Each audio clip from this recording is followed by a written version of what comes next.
আমার মার ভিতরে শুধু সে মিষ্টা ছিল। আপনার ভাই মানে আপনার মামা? আমার মামা, আমার মা ছোট।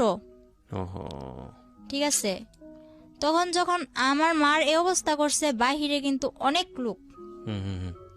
চেনা অচেনা অনেক লোক। আমি যখন আমার ওন্নাটা আমার মার গায়ে দেই, তখন আমার মামা আমার দিকেও আকর্ষণ করে, হাত বাড়ায়। নাম মিম। মিম, বয়স কত মিম?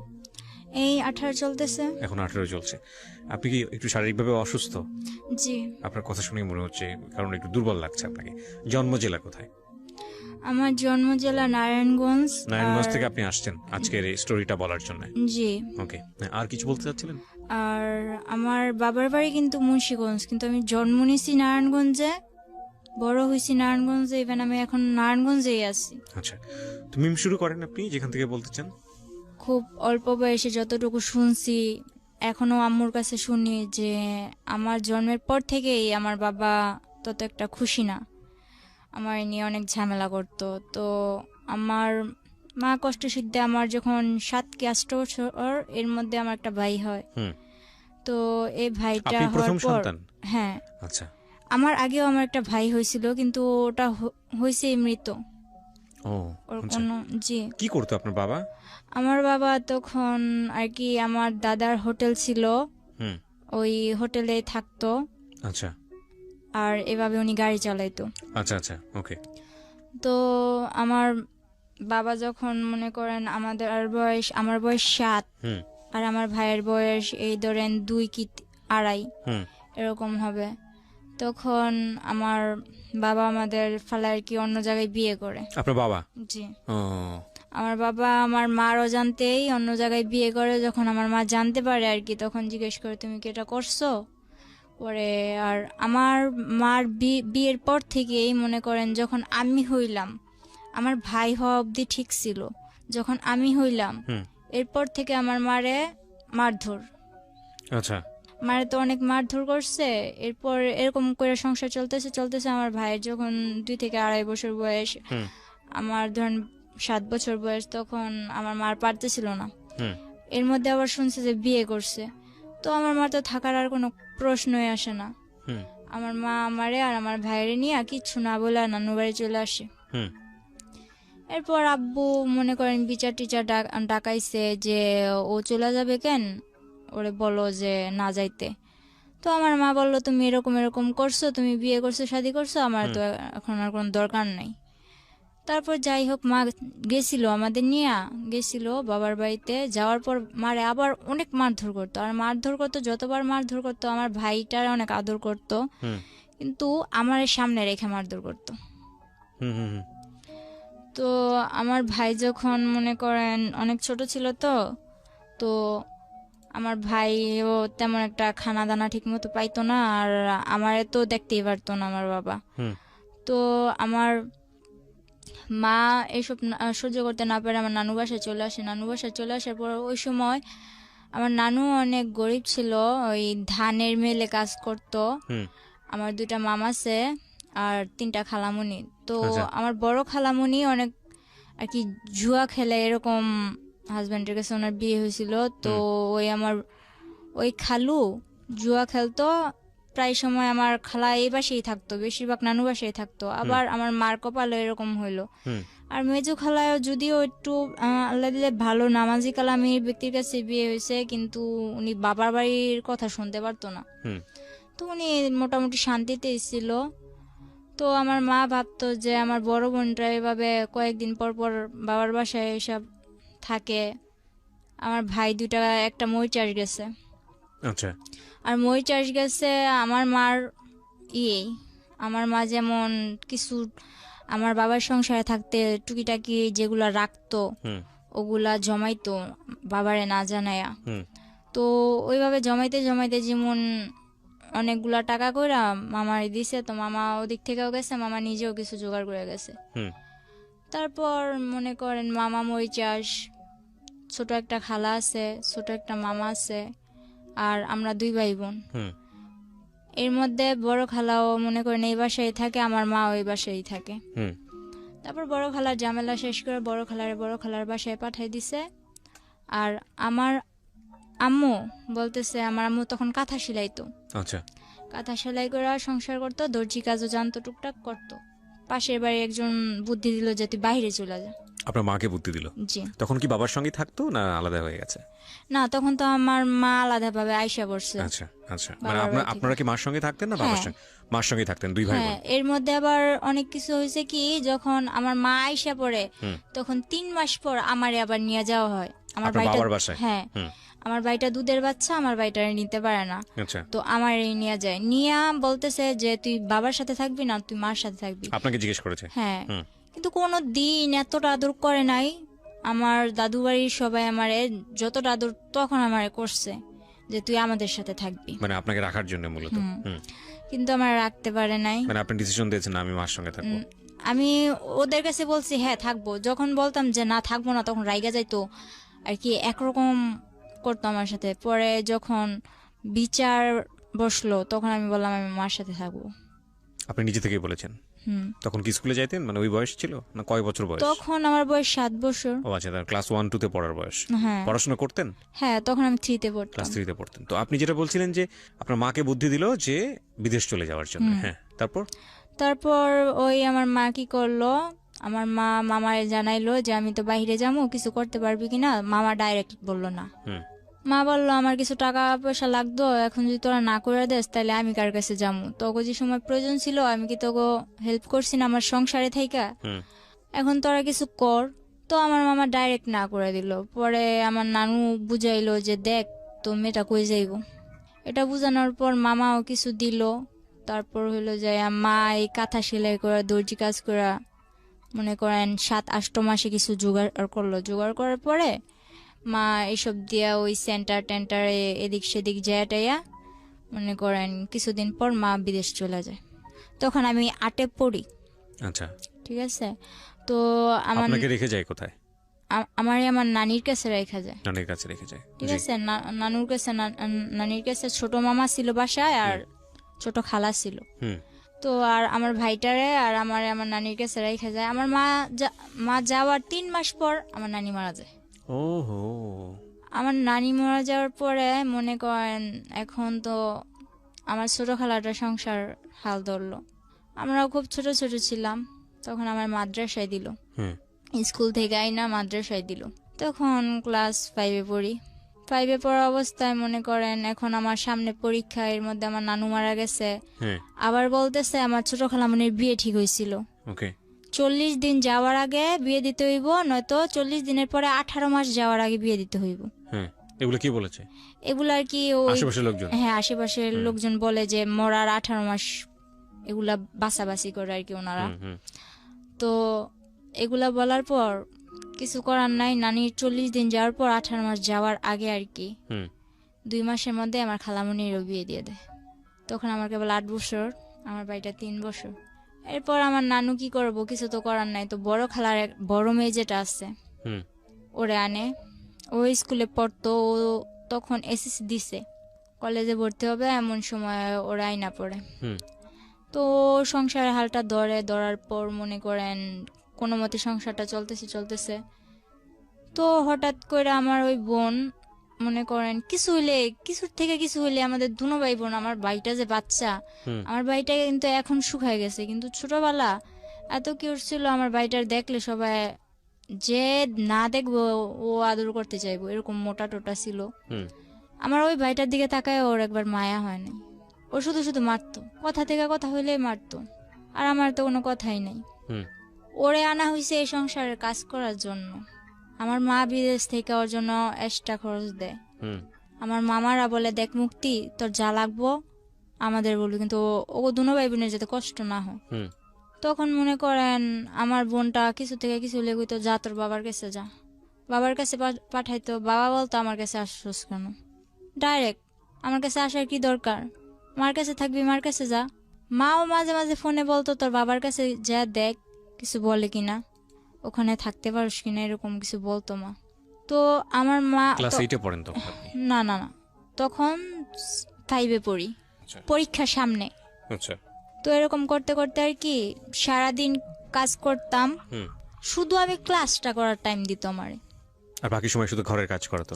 বাকি সময় ঘরের কাজ করতাম। এমন কি আমার নানা এমন একটা সময় গেছে, আমি বাচ্চা মানুষ, যদি আমি আমার নানার কাপড় কাচা না দিতাম, আমার নানা পরিষ্কার জামা পরতে পারতো না।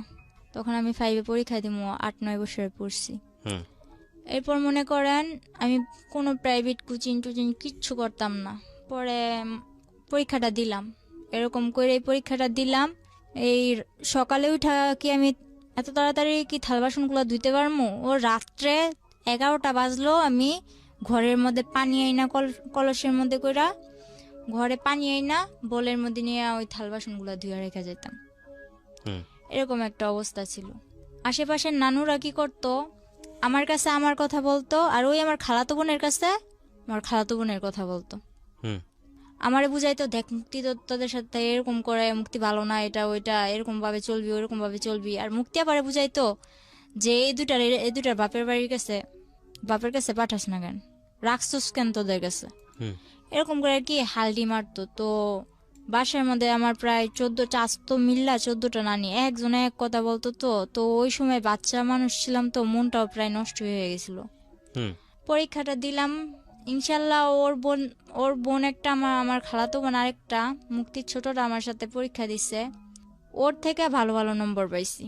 কিন্তু দুর্ভাগ্যবশত আমার শেষ পরীক্ষা যেদিন, ইসলাম ধর্ম পরীক্ষার দিন, আমার অ্যাক্সিডেন্ট হয়।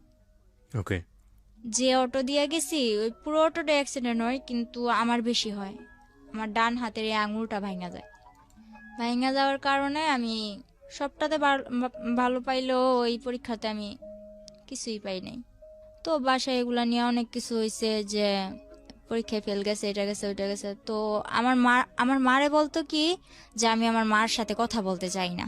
হুম কিন্তু আমার মা যখন জিজ্ঞেস করতো যে আমার মেয়ের কাছে দে, ছেলের সাথে তো কথা বলেই, ও তো বাচ্চা মানুষ, ও কি বলবো। কিন্তু আমি তো বুঝি, এজন্য আমার সাথে কথা বলতে দেয় না। এরকম করে অনেকদিন গেল, যাওয়ার পর আমারে আলিটেক মাদ্রাসায় দেওয়া হইলো। হুম মাদ্রাসায় থাইকা পড়মু, তো ওখানে থাইকা পড়তাম, কিছুদিন পড়ালেখা করলাম ওখানে থাইকা। তো ওখানে একটা ছেলে দেখতাম কি মাদ্রাসার বিল্ডিং এর কাজ করতো। হুম তো আমার আমার ব্যাপারটা উনি কিছু কিছু হয়তো কারো কাছ থেকে জানছে, যে আমার মা বিদেশ এরকম ওইরকম। আগে আমার অনেক জিজ্ঞেস করতো, আর এখন আমি এরকম দেখতেছেন, তখন কিন্তু আমার 12 বছর বয়স যখন, তখন আমি পুরো একটা, ধরতে গেলে আমার ভুটকি ছাড়া কেউ কথা বলতো না, এরকম আমি একটা মেয়ে ছিলাম, একটা হাতির মতো ছিলাম। ধরতে গেলে আমার হাতি বলতো আচ্ছা ঠিক সবাই, আছে, সমস্যা নেই, হ্যাঁ। এরকম ছিলাম। টমেটো বলতো, হুম অনেক সুন্দর ছিলাম। পরে বলতেছে কার কাছ থেকে এগুলো শুনছে, আমার ফ্যামিলির ব্যাপারে শুনছে। শোনার পর আমার একদিন বলতেছে, মাদ্রাসা থেকে বের হওয়ার পর 1 সপ্তাহ পর ছুটি নিয়ে বাসায় আসবো। বলতেছে যে আমি তো তোমার ফ্যামিলির ব্যাপারে সবই জানি। কে বলছে এটা? ওই ছেলেটার সঙ্গে আপনার কথা হতো? কথা হইতো না, কিন্তু পিছু রাখছে। আচ্ছা, কি নাম ছিল ছেলেটার? ফারুক। ফারুক, হ্যাঁ। ওই মিস্ত্রির কাজ করতো? হ্যাঁ আচ্ছা, রাজমিস্ত্রি। হ্যাঁ। পরে ও আমার ডাকার পর আমি যখন গেলাম, বললো যে আমি তো এরকম এরকম তোমার সম্বন্ধে সবই জানি। তো বললাম তো আপনি জানেন আমার কি। আর আমার একটা স্বভাব ছিল কি, ছোটবেলা যতই আমার মারধর করুক আর যতই যাই করুক, একটা অনেক গুরুত্বপূর্ণ আমার কথা বলতেছে, কিন্তু আমি ঘোড়ার মতো ফালাইতেছি মানে আমার কোনো কেয়ার নাই সেদিকে। না। হুম তো উনি ওনার মতো বইলা গেছে, আমিও আইসা পড়ছি। হুম এরপর আমার মা বিদেশ থেকে ছুটিতে আসে। ছুটিতে আসার ঠিক একদিন আগে আমার মামা 50,000 টাকা পাঠাইছিল। তো আমার নানা আবার কি করছে, ওগুলা ঘরে না রাইখা হুম ওগুলো আমার খালামণি গো বাসায় রাখছে। আচ্ছা। আর আমার খালাতো বোন যেটা আছে, ওটা বড় খালাদের ঘর তুলবো, এজন্য ওগো বাসায় গেছে। হুম তো আমি যেমন পারছি তেমন, মনে করেন লবণ টবণ বেশি দিয়া শাক রান্না করছি। তো আমার নানা কান্না করে আর বলে যে মুক্তিরে তো আমি আনলাম, কিন্তু কোনো সায় পাইলাম না। তুই ছোট হইলো, তুই আমার যে লবণ বেশি দিয়ে হইলো ভাত মুখে তুলে দিতেছস, এটাই আমার কাছে অনেক। এগুলা টেগুলা বইলা নানা কান্না টান্না কইরা ওই লবণ ওলা শাক দিয়ে ভাত খেয়ে উঠে গেছে। তো নানাও বাজারে গেছে, বোনও ওনার বাসায় গেছে, বাড়িতে আমি একা। তো একটা ব্লেন্ডার দিয়ে আমি আমার মেজু খালাগো বাসায়, যেটা বর্তমানে সুখে আছে আমার মা খালাদের সবার কাছ থেকে বেশি, আমার ভাইটারে বলি যে এটা নিয়ে খালামণিদের বাসায় দিয়ে আয়। হুম তো আমার ভাইটা ওখানে গেছে। বাড়িটা যাওয়ার পর আমার সাথে এরকম একটা বিশ্রী ঘটনা ঘটে যাবে আমি ভাবতে পারি নাই। হালকা শীত হালকা গরম, তো আমি লেপ নিয়ে শুয়ে আছি। এর মধ্যে দুইটা লোক বোরকা পরা, মনে করেন বোট জুতা পরা, চশমা পরা, আর কি চেনার কোনো ক্ষমতা নাই, হুম বলতেছে যে আইসেই চুলে ধরছে। চুলে ধরার মাত্র যখন আমি চিৎকার দিমু, তখন মনে করেন টিভির সাউন্ড পুরো 100 আর আমার এক নানা, পাশের ঘরের নানা, উনি ফুল সাউন্ড দিয়া বক্স বাজাইতেছে। হুম আর আমাদের বাড়ির সবাই মনে করেন দাওয়াত খাইতে গেছে। তো এমন সময় আসছে ওই 50,000 টাকা করার জন্য। এখন আমার জিজ্ঞেস করতেছে চাবি কই। তো আমি বাচ্চা মানুষ, আমি কি করবো, আমার শুধু এতটুকুই কথা যে আপনারা কে, মুখ দেখান আপনারা কে। তখন আমি হাত দিয়ে অনেক কালাবালি করলাম যে আমি মুখটা দেখবো, কিন্তু ওনারা কি করলো, বললো যে হাতটা বেশি নাচে, হুম তুই তো এমনি নাচুনি। তো পাশের একজন বলতেছে গলা ডাবায়া গদা গো, বুঝে নিব তো। এরকম বলার পর পরে আমি বলতেছি তোমরা কে, নিশ্চয়ই আমার চেনা কেউ, তোমার মুখ আমি দেখবো। বললো তোর হাত দুইটা বেশি নাচতেছে, হাত দুইটা বাইদা নিল। পরে পা দিয়া যখন আমি লাথি মারলাম, আমার মনে করেন থাপড়াইতে থাপড়াইতে পুরো লাল বানাই লাইছে। হুম পরে আমার টাইনা নিচে নামায়া পিছন দিকে এভাবে হাত দিয়া হুম খাটের পায়ের সাথে আমার বাঁধছে। এখন পা দিয়া লাইতেছে দেখে বলে যে পাটা বেশি নড়ে, পাটাও বাঁচছে। শেষে বেশি রকম চিল্লাইতেছে দেখা বাড়িতে তো কেউ নাই, সুযোগ আরো ভালো পাইছে, আমার মুখটাও বাঁচছে।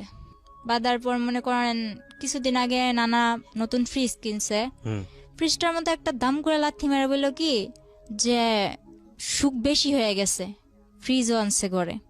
এটা বইলা ড্রয়ারটা ভাঙছে, কিছু পায় নাই। না পাওয়ার ফলে আমার 2-3টা লাথি মাইরা আমার পায়ে নুপুর ছিল, ওই নুপুরগুলা নেয় নাই, কিন্তু কানে যে দুলগুলা ছিল ওগুলা নিয়ে গেছে। কিছুদিন আগে আমার মা পাঠাইছে। হুম তো এরকম করে নিয়ে যাওয়ার পর আমার মা আসার একদিন আগের ঘটনা এটা। হুম পরে মনে করেন ওনারা চলে যাওয়ার পর অনেক কান্দা, ওনারাও দরজা দিয়ে বের হয়েছে, পিছনের দরজা দিয়ে বের হয়েছে, সামনের দরজা দিয়ে আমার এক আত্মীয় আমার দেখা চিৎকার দিয়ে আমার খুলছে। হুম তো পুরা গ্রাম একটা হস্তনস্ত বিষয় হয়ে গেছে। পরে আমার মা আসলো, মা আসার পর মা একদিন পর আসলো, আমি অসুস্থ, আমার মারতে মারতে প্রায় অসুস্থ বানাই ফেলছে একেবারে। হুম মা আসার পর এখন প্রশ্ন দাঁড়াইছে একটা, আমার কানের দুলগুলা নিল কিন্তু নুপুরগুলা নিল না কেন। এটা সবই আমার একটা নাটক। আচ্ছা, মা বলতেছে আপনার এটা সম্পূর্ণ নাটক? না, মা না, তাহলে মার কাছে বাড়ির সবাই বলতেছে, ওই আমার খালাতো বোন বলতেছে ওকে ওকে যে ওর এটা সম্পূর্ণ নাটক, আমি আমার বাসায় গেছি এই কারণে ওই নাটকটা করছে। হুম ওর বাসায় গেছে ওদের ঘর তুলবে এজন্য, আমি কেন নাটক করতে যাব। এরপর মনে করতেছেন, তাহলে আমি বললাম যে আচ্ছা আমি যদি নাটকই করি, আমি আমার মুখ বাঁধতে পারবো, আমার পা বাঁধতে পারবো, কিন্তু আমার হাতটা বাঁধবো কি করে আমি। হুম হাতটা যে পিছনে নিয়ে এইভাবে বাঁধছে ওটা তো আমার দ্বারা সম্ভব না। হুম পরে বলতেছে তোর ভাইয়েরই দিয়া করাইছস। তো আমার ভাই তো না না না, আমি এই কাজ করি নাই, আমি কেন করবো, আমি তো খালামুনিকে বাসায় ছিলাম। এখন আমার মা আসছে, আমার মার সামনে তো আমার মারতেও পারে না, কিছু করতেও পারে না, খালি চোখ রাঙায়। হুম তো মা কিছুটা অনেকটা না বুঝতে পারলো, কিছুটা অন্তত বুঝতে পারছে। মা বললো যে মুক্তি কি হয়েছে, তুই এরকম করতেছিস কেন? কয় না কিছু হয় নাই। পরে বললো যে খালামুনি আমার জন্য আনছো কি, তোমার তো আমি চেন আনতে বলছি। তো আমার মা তেমন কিছু আনতে পারে নাই। ওই মুক্তি আপার আম্মু যেটা আমার বড় খালামুনি, ওনারই মাথায় পানি জমছে। হুম তো ওখানে আমার মা 40,000 টাকা দিয়া দিছে। এরকম করতে করতে ওই আমার খালাতো বোনের চেনটা দিয়া দিল, তা তো ওনার মন বললো না। এরপর মনে করেন আমার মামা বিদেশ থেকে আসলো, মামা বিদেশ থেকে আসার পর বিয়ে করানোর জন্য আমার মা আর কি অনেক কিছু করলো, যে ভাই বিদেশ থেকে আসছে, ভাইয়ের বিদেশ আর পাঠামো না, বিয়ে করাই দিমু। হুম তো মামা বলতেছে আমি বিয়ের পর বিদেশ যাবো। হুম পরে বলতেছে আচ্ছা ঠিক আছে তুই বিয়ে কর। তো আমার নানুদের পছন্দে আমার মামার বিয়েটা করানো হয়। বিয়ের 4 দিন পর, ঠিক 4 দিন পর আমার মামা আমার জন্য যে চেন আনছে, মোবাইল আনছে, মোবাইলটা তো আমার হাতে দেয়ই নাই, বলছে এটা তোর জন্য আনছি। হুম ওই চেনটা আমার কাছে চাইলো যে মামা তোর চেনটা দে তো। হুম বিয়ের 5 দিনের দিন আমার মামি আইসা এরকম করে চেনটা দেখায় যে দেখ, এই দেখো তোমার মামা আমার কয়টা চেন দিছে। তো এটা বলার পর আমি অনেক কষ্ট পাইছি, মারে কিছু বলি নাই, তো মা লক্ষ্য করছে। আর বিয়ের 5 দিন হয়েছে মাত্র, কিন্তু আমার মামি করতো কি, আমার মার নামে যেটা হয়েছে ওইটাও আমার মামার কাছে বলতো, যেটা না হয়েছে ওইটাও আমার মামার কাছে বলতো। তো বিয়ের 1 সপ্তাহ হয়েছে, 7 দিন, 7 দিনের দিন আমার মা মা বললো যে তুই তো চলে যাবি, তো আমি যে তোরে, আমার মা বাইরে থাকা অবস্থায় আমার মামার 12 লাখ টাকা দিছিল। হুম ওই আমার মামা আর কি আফ্রিকা যাওয়ার পথে হুম মনে করেন দালালেরা বিক্রি করে দিছিল। হুম তো টাকাগুলা দেওয়ার পর আমার মা বলতেছে যে ওগুলার কি করবি। হুম তো এগুলা নিয়ে ওনাদের ভাই বোনেদের মধ্যে কি কথা কাটাকাটি হয়েছে আমি জানি না। আমার মারে অনেক মারলো। আমার মার ভিতরে শুধু সেমিস্টার ছিল। আপনার ভাই মানে আপনার মামা? আমার মামা আমার মার ছোট, ওহো। ঠিক আছে। তখন যখন আমার মার এই অবস্থা করছে, বাহিরে কিন্তু অনেক লোক, হুম হুম হুম চেনা অচেনা অনেক লোক। আমি যখন আমার ওন্নাটা আমার মার গায়ে দেই, তখন আমার মামা আমার দিকেও আকর্ষণ করে, হাত বাড়ায়। তখন আমার মা বলে যে দেখ তুই আমার যা যা করছস, আমার মেয়েটারে কিছু করিস না। এটা বলার পর আমার মামা একটা ইস্যু ধরলো কি, যে তোর মেয়ে তো ছেলেদের সাথে লাইন করে। তখন আমি বুঝতাম না কোনটা লাইন করা বলে আর কোনটা ফাইন করা বলে, এত কিছু বুঝতাম না। ছেলেদের বিষয়টা তখন আমার মাথায় ছিলই না। ওই কার থেকে শুনছে যে ওদিকের ফারুকের সাথে আমি কথা বলি, এতটুকুই। এরকম করে বলার পর আমার মা রাগের মাথায় হয়তো তোর যখন কেউ স্যাপ ফালাইব না তো তুই দেখাই দি। আপনাকে বললো? এই কথাটা আমার মা বলছিল, কিন্তু এখন আমার মা বলতেছে যে আমি এরকম কিছু বলিনি। যাই হোক, আপনাকে এটা বলার পর আপনি কি করলেন? পরে আমার মনে একটাই জিদ কাজ করতেছিল যে আমার মা আমার এটা বলছে, আমার মামা আমার মারে মারলো, কেন মারলো, এই যেটাই কাজ করতেছিল। তো একদিন ওই ফারুক কার থেকে জানি নাম্বার নিয়ে আমার মার মোবাইলে ফোন দিল। ফোন দেওয়ার পরে ফোনটা আমি রিসিভ করলাম। বলে কি করতেছো? আমি চকলেট খাইতেছি। আমার কথা উড়া উড়া, চকলেট খাইতেছি। পরে বলতেছে যে তুমি তো মাদ্রাসায় আসো না, কি ব্যাপার? পরে আমি বলতেছি যে আসি না আসি ওটা আমার ব্যাপার। পরে যখন আমার মা চিল্লাচিল্লি করতেছে, মা কান্নাকাটি করতেছে, এটা দেখে বলতেছে কয় আসো চলো আমরা একদিন ঘুরতে যাই। তো আমি কই আমি তোর লগে কই ঘুরতে যাম? তুই কি আমার বিয়ে করবি? তুই কি আমার বিয়ে করবি যে তোর সাথে আমি ঘুরতে যাবো? উনি কি তুই করে করতেন নাকি ঘটনার পরে তুই করলেন? তুই করেই বলতেন? না, ওরা আমি তুই করে বলতাম। আচ্ছা, তারপর? পরে বলতেছে হ্যাঁ তোমায় আমি বিয়ে করবো। তো আমি বললাম আচ্ছা ঠিক আছে রাখ, এতটুকুই।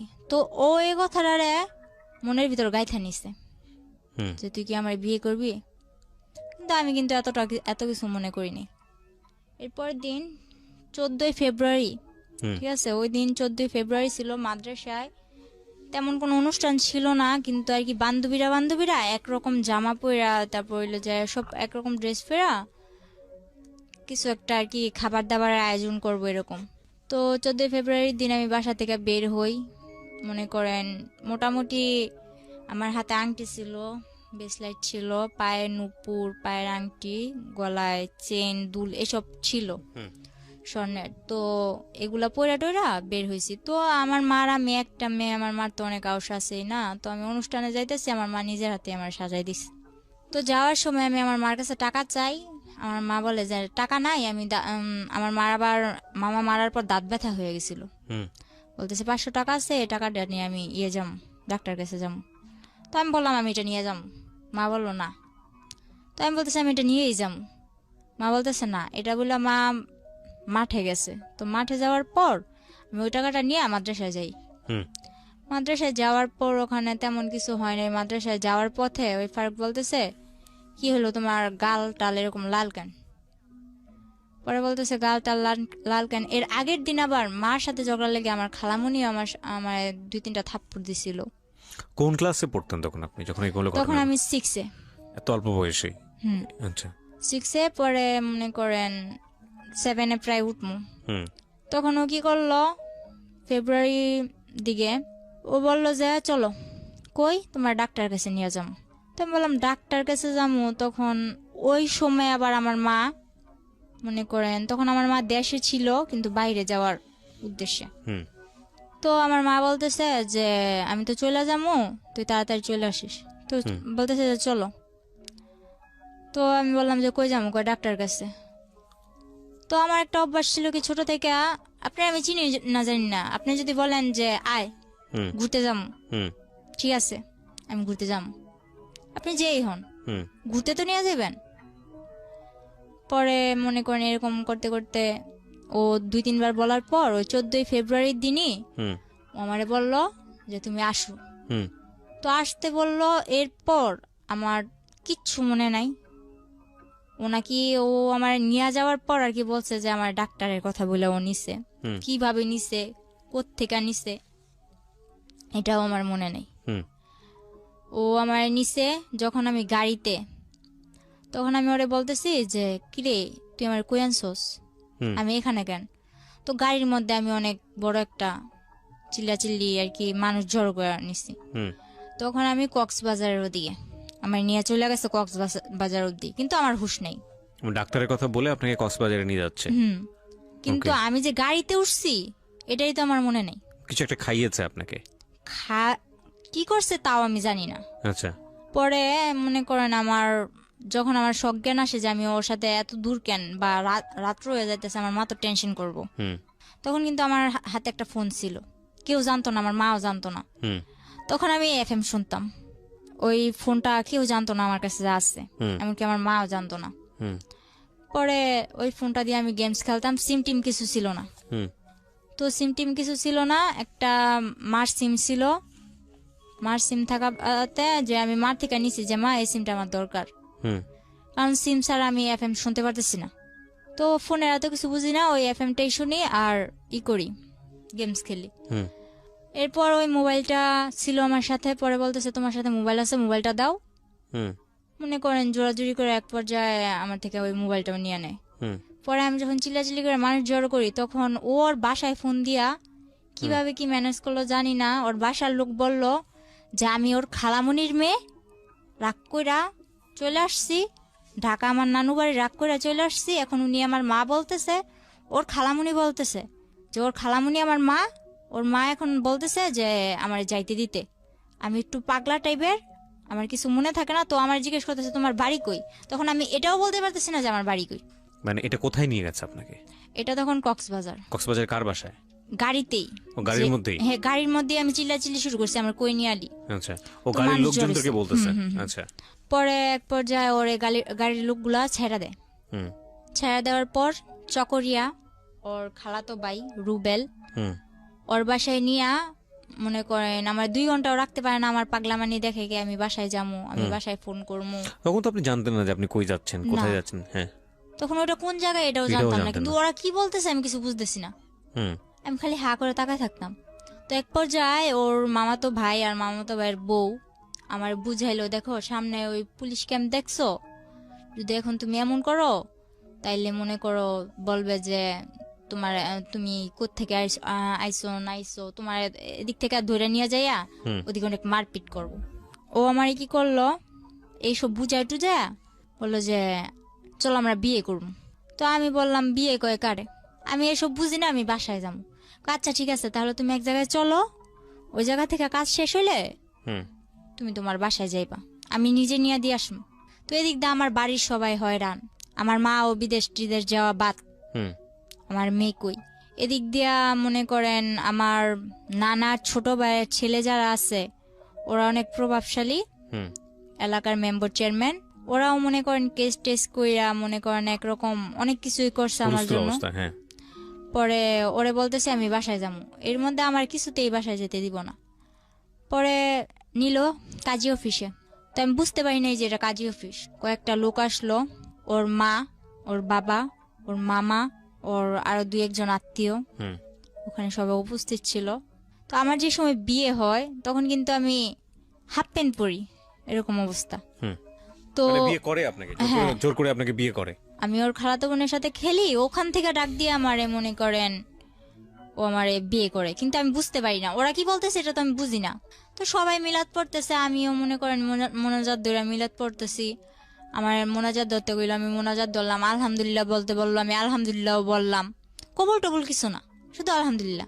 এরপর সবাই মিষ্টি খাইতেছে, আমিও চাই মিষ্টি নিলাম, খাইলাম, কিন্তু এটা যে আমার বিয়ের মিষ্টি আমি জানি না।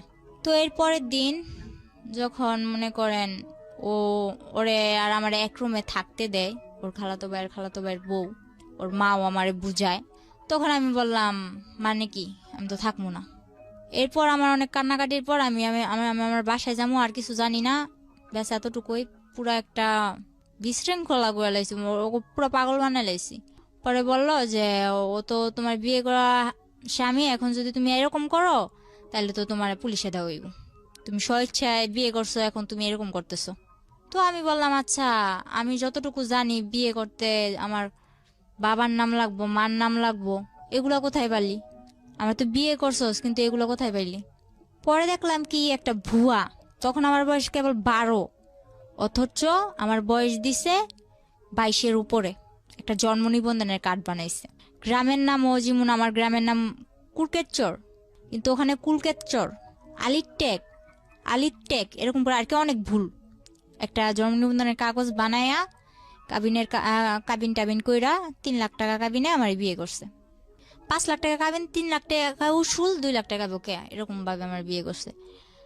বিয়ে করার পর আমি বললাম এসব তো আমি মানি না। পরে আমারে মনে করেন অনেক বুঝায় টুজায়া বললো যে কি করবা।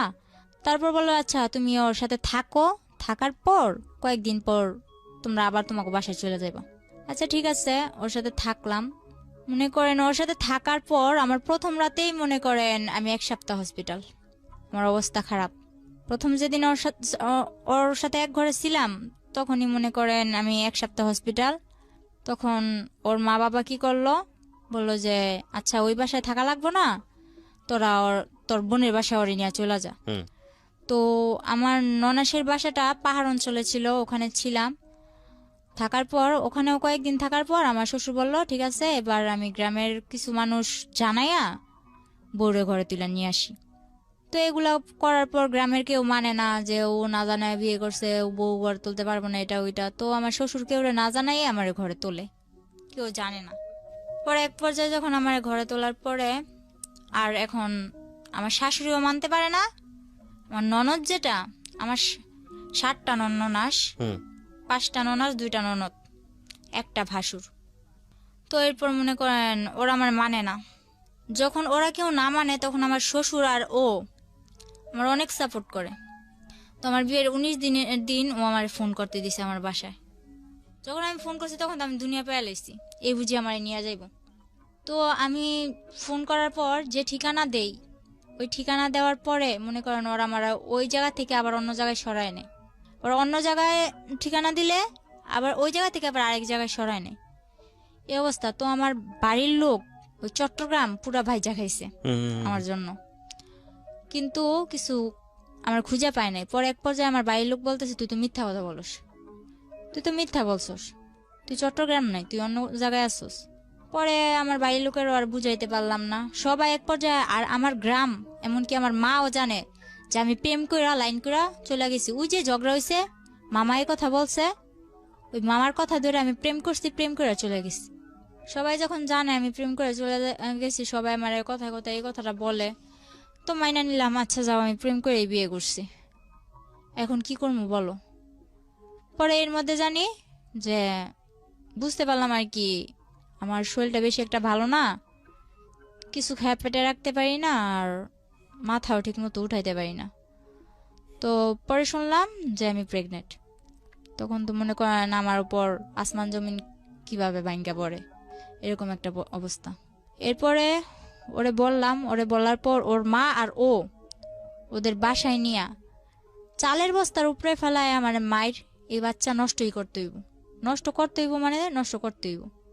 আমার এক বান্ধবী বলল, ওর সাথে আমি ফোনে যোগাযোগ করলাম। কত বয়স ছিল তখন বাচ্চাটার? তখন আমার বয়স ছিল, বাচ্চাটার বয়স 2 মাস। তারপর পরে মনে করেন আমার বান্ধবী বলল যে বাচ্চাটা নষ্ট করিস না, সবকিছুর দায় দিতে পারবি আল্লাহর কাছে। ফারুক তখন কি করতো? তখন ও হোটেল চালাইতো। ইন দ্য মিন টাইম কি আপনার বাড়ির সঙ্গে যোগাযোগ হয়েছে, কথাবার্তা হয়েছে? হ্যাঁ হয়েছে। মেনে নিয়েছে বাড়ি থেকে? আমার বাড়ি থেকে তো কেউ মাইনা নেয় না, আমার বাড়িতে কোন শুধু ক্লাসে বলছে। পড়তেন তখন আপনি? তখন আমি ক্লাস 7-এ। 7 এ পড়েন, ওকে। ফারুকের সাথে আপনার বয়সের পার্থক্য কত ছিল? ওর আমার যখন 12 থেকে 13, ওর তখন 20। বাচ্চা নষ্ট করার প্রসঙ্গে আসছিল। তারপর অনেক মারধর করলো। তখন আমার বান্ধবীর কথা শুনে আমি বাচ্চাটা নষ্ট করলাম না। তো বাচ্চাটা নষ্ট করলাম না ঠিকই, কিন্তু বাচ্চাটা নিলে যে আমার কি হইব ওইটা তো মাথায় আসে নাই। শুধু ওই যে বলছে যে এটা আল্লাহর কাছে দায় দিতে পারবি না, এটা বলার পর আমি নষ্ট করলাম না। আমার মারে ফোন দিয়ে বললাম, মা আমার এসে নিয়ে যাও, তখন যখন আমি বাচ্চা নষ্ট করতে না চাইলাম তখন বলতেছে ওরা, আচ্ছা ঠিক আছে আপনাদের মেয়ে আপনারা এসে নিয়ে যান। এটা বলার পর আমার মা আর আমার আপন মামা যারা, তারা এখন কি করছে, এই যে বললো যে আমি প্রেম করে ভাইগা এসে পড়ছি, এজন্য আমার মারে ঘর থেকে মাইরা তারাই দিছে, আবার মারছে। হুম। আমি চলে যাওয়ার পর আবার মারছে, মাইরা আমার মারে ঘর থেকে বের করে দিছে। ওহো। তো বাড়ির পাশে আমার এক চাচাতো নানা ছিল, হুম। আমার নানার ফুপাতো ভাই আর কি। তো ওই নানা আমার মারে জায়গা দেয়, জায়গা দেওয়ার পর ওনাদের ঘরে আমার মা থাইকা, এর মধ্যে আমার মা কি করলো, 4 লাখ টাকা দিয়ে একটা জায়গা কিনলো। আচ্ছা আচ্ছা। তো জায়গাটা কিনছে ওই আমারই মামা লাগে মেম্বর, ওনার থেকেই জায়গাটা কিনছে। কেনার পর আমার মা ওদিকে ঘর দুয়ার তোলার ব্যবস্থা করতেছে। এর মধ্যে আমার আব্বু আবার আস্তে আস্তে আসার চেষ্টা করতেছে, আস্তে আস্তে আসার চেষ্টা করতেছে। পর মনে করেন আমার আব্বু প্রায় বলতেছে যে মেয়ে চলে গেছে আমি আসি এটা ওইটা। তো আমার মা বলতেছে না লাগবে না। আর মা যখন এটা বললো তখন বললা আচ্ছা ঠিক আছে লাগবে না, তো আমার যাতে আর দরকার না পড়ে। তখন বললো আচ্ছা ঠিক আছে তোমার দরকার না পড়লে নাই, তুমি আইসো না। পরে আমার মামা মনে করেন মারে মারধর করে বাড়িতে করে দেওয়ার পরে মা ওই মামাদের ওই নানাদের বাসায় উঠা জায়গা কিনলো, ঘর দুয়ার তুলতেছে। ঘর যখন উঠাবে এখনো ঘরের কিছুই করে নাই, শুধু চালটা দিছে। ওই সময় আমি ফোন দিয়ে বলতেছি আমার এসে নিয়ে যাও। তখন আমার নিয়ে আসে, নিয়ে আসার পর বলতেছে যে ওখানে যাইয়া আমার শ্বশুর শাশুড়ি বলল যে আমার মেয়ের যে স্বর্ণ গয়নাগুলো পরানো ছিল ওগুলা কই। তখন ওগুলা তো সম্ভবত আমার শাশুড়ি নিছে। তো আমার শাশুড়ি নিছে, আমি বললাম যে আমার শাশুড়ির কাছে। তো আমার শাশুড়ি বলল কই, আমার কাছে এগুলো কিছুই দেয়নি। মা আমার নিয়ে এসে পরে, মা নিয়ে এসে ওই রাইতে আমার বলতেছে, যখন বুঝতে পারলো যে আমার কিছু একটা অন্যরকম, তখন বলল তুই বাচ্চাটা নষ্ট করে ফেল। বললাম যে আমার যে বাবু হইব তুমি জানলা কি করে? কয় আমি বুঝতে পারি, আমি তোর মা, তোর থেকে আমি হই নাই, আমার থেকে তুই হইছস। পরে মাও বললো এই কথা। মা এই কথা বলার পর আমি ফারুকরে কল দিলাম। কল দিয়া এক রাইতে বললাম এখন এসে আমার নিয়ে যান, আমি ভাড়া বাসায় থাকবো, কিন্তু আমি বাচ্চাটা নষ্ট করব না। বিয়ে তো মানুষের বারবার হয় না। তো আমার বিয়ে যখন হয়েই গেছে আর সবাই জানে যে আমি প্রেম করে বিয়ে করছি, ভাইগা যায় বিয়ে করছি, তো সবাই যেটা জানে জানুক, কিন্তু আমি বাচ্চাটা নষ্ট করবো না। হুম। আপনি আমার বিয়ে করছেন, এটা আপনার বাচ্চা, আপনি এসে আমার নিয়ে যান। ডিটারমিন ছিলেন একদম। হুম। হুম। তো তখন আমার বয়স অল্প ছিল। আমার মা কি করলো, যেদিন ফারুক আসলো এর পরের দিনই কিন্তু ফারুক চট্টগ্রাম থেকে রওনা দিছে। আসার পর আমার নিতে আসছে ওর এক বন্ধুরে নিয়ে। নিতে আসার পর মা কি করলো, কিছু আয়োজন করে ওরেও খাওয়াইলো, বললো যে তুমি চলে যাও, আমার মেয়ে তো দিব না। তখন আমি বললাম যে আমি চলে যাম। তখন মা কি করলো, বাচ্চাটা নষ্ট করার জন্য আমারে পিল খাওয়াইলো। আমার গরম পানি করে খাওয়াইতে চাইছে অনেক জোরাজুরি করে। তো আমি গরম পানি করে খাই নাই। তারপর যখন এক পর্যায়ে আমার সাথে ধস্তাধস্তি করতেছে, পরে বললাম আচ্ছা খাবো, কিন্তু আমার ঠান্ডা পানি দিয়ে খাও। কিন্তু তখন আমি জানতাম না গরম পানি দিয়ে খেলে কি হয়, ঠান্ডা পানি দিয়ে খেলে কি হয়। কিন্তু আমি গরম পানি খামো না, তো আমার ঠান্ডা পানি দিয়ে খাও। ঠান্ডা পানি দিয়ে খাওয়াইলো, কিছু হইলো না। তো ওই রাতটা থেকে পরের রাত্রে আমরা আবার বাসে উঠলাম, শ্বশুর বাড়িতে যাই হোক শ্বশুর বাড়িতেই থাকবো। তো গেলাম, যাওয়ার পর ওখানে মনে করেন 3-4 মাস ভালোই কাটলো। কিন্তু আমার শ্বশুর বাড়িতে আমি ছোট অক্ষে সংসারের হাল ধরেন সবটাই ধরছি। সারাক্ষণ গরুর গোয়ালে পড়ে আছি, 4-5টা গরু পালতেছি, মুরগি তো মনে করেন খোয়ার ভর্তি মুরগি, হাঁস, গরু, ছাগল সবকিছু করতেছি। তো এর মধ্যে করলো কি, আমি বললাম যে আমি পড়বো, আমি পড়ালেখা করতে চাই। এ কথাটা আজও পর্যন্ত কেউ জানে না, এই যে আজকে আমি বললাম। আমার মা হয়তো শুনতেছে, হুম। আমার মাও জানে না। ও আমার এই স্কুলেও ভর্তি করাইছে, ঠিক আছে, ওর বোনের সাথে আমার স্কুলেও ভর্তি করাইছে। তো স্কুলে ভর্তি করানোর পর ওখানে আমি ঠিকমতো ক্লাস করতে যাইতে পারতাম না, যেহেতু আমার বাড়িতে সংসারে কাজ করা লাগতো। আমি রান্না বান্না করতাম, রান্না বান্না করে গরুর কাজ করতাম, সংসারের যাবতীয় যা কাজ করে যদি সময় পাইতাম তাইলে আমি ক্লাস করতে যাইতে পারতাম। তো ওই সুখটা আমার কপালে বেশি দিন সয় নাই। মনে করেন কিছুদিন পর এই কাজ নিয়ে একটা ঝগড়া হইলো আমার ননদের মধ্যে। আর আমার ননদ অনেক ছেলেদের সাথে মনে করেন ফোনে কথা বলতো, আবার টেসবুক এসব চালাইতো। তো তো ছেলেদের সাথে ওর অনেক ঘনিষ্ঠতা ছিল। পরে ও দোষ করতো, কিন্তু দোষগুলো আমার উপরে চাপাই দিত। আমার হাতে মোবাইল দিছিল তখন, ফারুক আমার হাতে একটা মোবাইল দিছে, ও বাইরে থাকলে আমার ফোন টোন দিত। তো কিন্তু আমি মোবাইলের কিছু বুঝতাম না। তো আমি বললাম কি যে তুমি যে আমার দোষটা পাও, তুমি পাইছো কি? যখন আমি একটু কড়াভাবে আমার ননদের আমি ধরলাম, তখন আমার ননদ আমার মারলো। ননদ আর শাশুড়ি মিলে দুইজনই মারলো। এদিক দিয়ে আমি কিছু খাইতে লইতে পারি না, শুকায় কাট হয়ে যাইতেছি। আমার তখন 5-6 মাস হয়ে গেছে, বাবু হবে কাছে আইছে ডেট। হুম। এর মধ্যে ওরা মানে মারধর করে আর কি, সহ্য করতে পারছিলাম না। পরে এর মধ্যে আমার ফুফাতো বোন যেটা আছে, এটা আমার জামাইয়ের সাথে মনে করেন যোগাযোগ করা শুরু করলো। আমার ফুফাতো বোন, আমার বাবার সাথে আমাদের কোনো পরিচয় নাই, কিন্তু আমার ফুফাতো বোন যোগাযোগ করে। পরে কি করলাম, মারে বললাম মা আমি বাসায় চলে যাম। পরে ফারুক আইসা আমার যে সময় আমার 4 মাস শেষ 5 মাসে পড়বো, এমন সময় ফারুকে আবার আমার বাসায় দিয়া যায়। এই দিয়া যাওয়াই যাওয়া, আর কোনো খবর পাত্তা কিচ্ছু নাই। আমার বাবু হওয়া অবধি, আমি আমার বাবু হওয়ার 3 মাস পর শ্বশুর বাড়ি গেছি, এ অবধি না 2 টাকা খরচ, না আমারে কেউ দেখতে আসা, না কোনো কিছু। মা তো মনে করেন এদিকটা আমারে একটার পর একটা খুঁটা দিয়েই যাইতেছে। সবাই দেয়, প্রেম করে বিয়ে করছো, এখন কি লেগে এরকম হেলা করবো? তো প্রেম করে বিয়ে করছি না কি করে বিয়ে করছি, ওটা তো তোমরা কইলেও বিশ্বাস করতেছো না। তো যা কর ওনারা ওনার মতো কয়া যায়, আমিও আমার মতো শুনি। তো ফারুকরে বললাম যে এবার কি করবা, আমার তো তোমরা কেউ দেখতে আসো না, আমি কি করবো বলো, আমি কি জবাব দিমু? তো এক পর্যায়ে ও বলল যে তোমার কিছু জবাব দেওয়া লাগবো না বাবু, আমি আসবো। হুম। তো হঠাৎ করে একদিন বললো আসবো, ঠিক আছে ও আসলো। ও যেদিন আসলো তখন ওই দিনই, ঠিক ওই দিনই আমার বাবু হইব।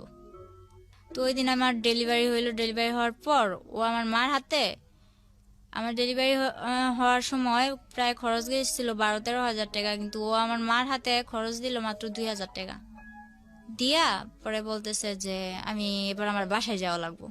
শুধু মেয়েটার মুখ একবার দেখা, বাসায় আনার পর ও মেয়েটার মুখ দেখা ও বলে এবার আমার বাসায় যাওয়া লাগবো।